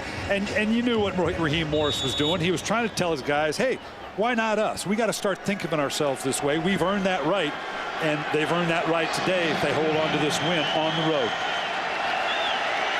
The fight in a young team. This would be their 5th consecutive road win if they can hold on. Blunt carries again inside the 45-yard line. And a timeout burned by the Cardinals. They'll have 1 remaining. The headline during the week, Raheem Morris, after that 1-point win over the Rams, said we're the best team in the NFC. They only had 2 losses. And when somebody said, well, your statistic, you're here in rushing, you're way back here, and time of possession, he said, forget, stats are for losers. Yeah, and stats for the guys that are not for the guys that are last in the league in offense, defense, and all the other things that they might be. But the thing I liked about him, he said, yeah, I said it. Yeah, I did. You did. That wasn't a misquote, because he wanted his team to think in those terms. He didn't back off. He only paraphrased by saying, I didn't mean to offend any other teams. I'm worried about my team. And that was the last Cardinal timeout. So they are done in that department. They cannot stop the clock unless they get the football back. And they are likely to get the football. We're not going to see a pass here. And so they're likely to get the football, but it's likely to be backed up and with not a lot of time.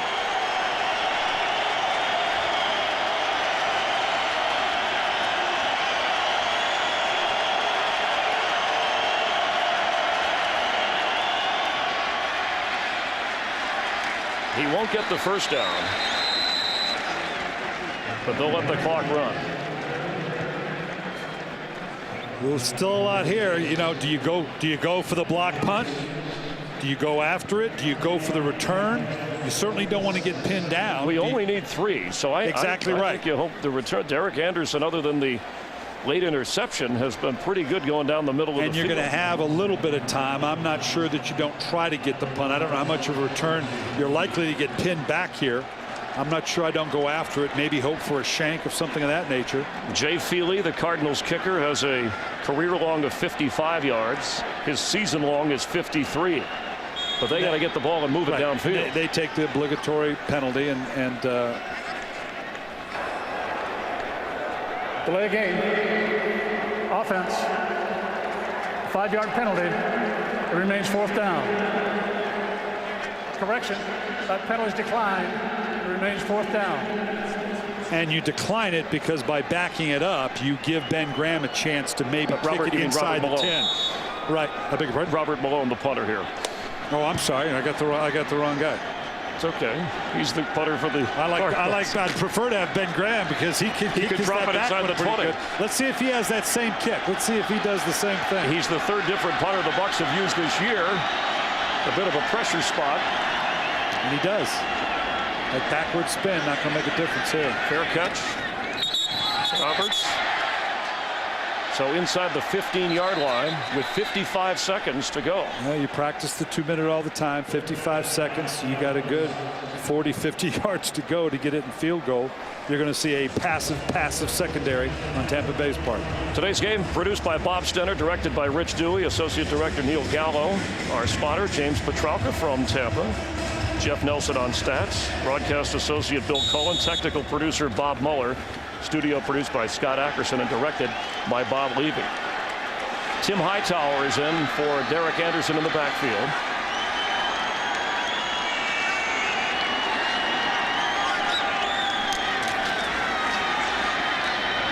pass is complete to Hightower, who wisely runs out of bounds near the first down marker. We're down to 49 seconds. Yeah, they'll give you all those that you want. But with 49 seconds, you do enough of those, you can get yourself in position. What they need is you're going to see a deep outside 7 route behind the corner to the side of the safety, or like we saw in the Super Bowl, a Larry Fitzgerald down the middle of the field. You play that passive zone that splits. Maybe you can get a guy racing down the middle of the field. Fitzgerald lined up on the left, bottom of your screen.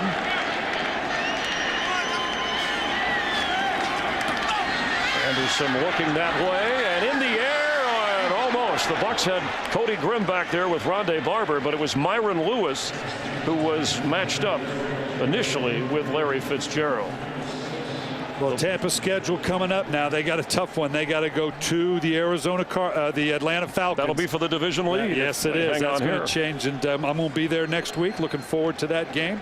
Then they got later on, you can see the Baltimore Ravens there. It's not an easy schedule. Of course, there is no easy schedule in the NFL right now. Second down 10. It's not over here. You need one big play and a field goal to tie. Pressure. The ball came out. Anderson had it. It looked like Levi Brown came away with the fumble caused by Styles G. White. And what kills you now is, clock is running. Forget the distance, but it just kind of throws everything off kilter. He just got to get spun around. The ball pops out. Now what Tampa can't have is that pass down the middle of the field. They know there's the outside route. Looking for something in the middle of the field maybe. On third down underneath to Fitzgerald, so it'll be fourth down. 6 seconds remaining here, and Arizona will get the Vikings next. Favre injured. Minnesota lost again, and then here they will get Seattle. Division rivals. Seahawks lost today. Yeah, they don't lose any ground today right now necessarily because the Seahawks lost. Obviously the Seahawks coming here in a couple weeks will be a big game for them. 6 seconds. I don't know where you go in the game plan to make this call. 6 seconds remaining. It is fourth down. Bucs have a defender standing all the way back at the 25-yard line. And Anderson is going to heave it. And Fitzgerald stayed in, but the game is over. And the Buccaneers win their 5th straight on the road to go to 5-2. For Brian Billick and Jamie Maggio, I'm Chris Myers. Bucs 38, Cards 35. The World Series coming up, but the OT with Kurt Menefee is next on Fox.